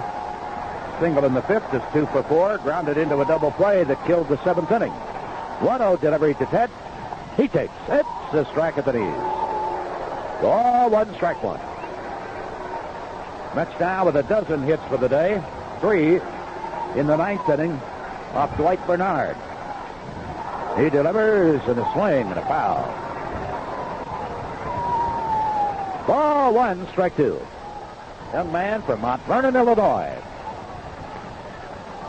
Full beard. No baseball tomorrow at Wrigley Field. The Mets and the Cubs scheduled to go at it Saturday and Sunday, and that will close out this first homestand of the year. We'll be at St. Louis for a pair next week, and then up at Montreal on the weekend and a week from Monday before getting back home. 2 on, 2 out, 1-2 pitch. Sizemore swings. Well, it drives. Deep left center field. Back to lead. Runs, slips. Throws the ball off the line. Retrieved by the left fielder. One run is scoring. Another run is coming to the plate. The Cubs are still alive, and Matt Philly is still lying on his side on the cinder track in left center field. Sizemore with a double off the line. And Buckner looking for his first hit of the day. And that is going to be all for Dwight Bernard. Joe Torre coming out of the dugout.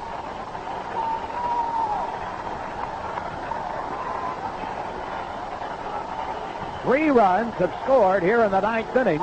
It is now the New York Mets 10 and the Chicago Cubs 6. Still 2 gone. While we wait for the new pitcher to come in, let's take time out for these messages. The Gallup and the Bulls, we make car buying a pleasure again.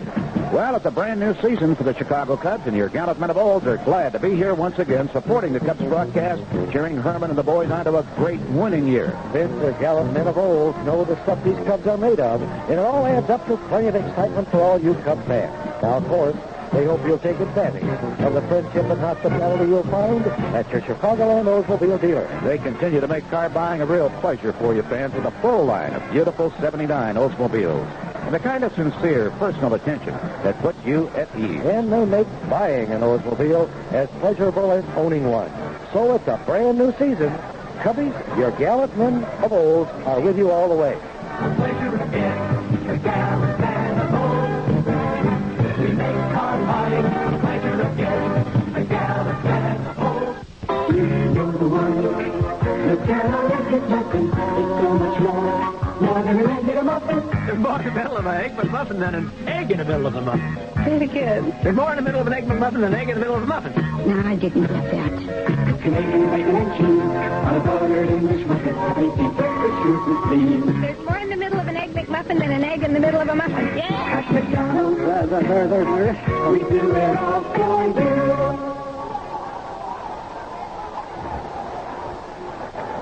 you. Young man who was part of the deal that saw Jerry Koosman go to the Minnesota Twins, Jesse Orosco, O-R-O-S-C-O, a left-hander with about a half a year of professional experience. Not major league experience now, professional experience. He was born in Santa Barbara, California, 6'2", 174. He is only 21 years of age. Last year, his first year in pro ball, he was in the rookie league and was 4-4. And here he is at the majors opening the 1979 season at Wrigley Field. A left-hander. Fastball, a slider, and they say he throws a forkball. Fastball to Buckner, misses inside for a ball. But Kevin Kobler came up with a sprained ankle and had to be put on the disabled list. Joe Torre elected to go with this kid who was very impressive in spring training. 1-0 delivery. On its way. Buckner takes it low. Ball 2.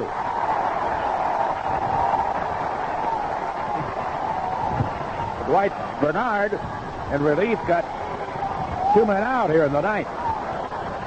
Runner at second at Sizemore. 3 runs have scored. It's 10-6 New York. Buckner looking for his first hit of the day. Count on him 2-0. Here's the pitch. He'll take. Strike call, the fastball. 2-1. Crowd boos the call. The young umpire from Richmond, Indiana, Lenny Harris. 2-1 delivery. Orozco's next one is a ball too low. 3-1.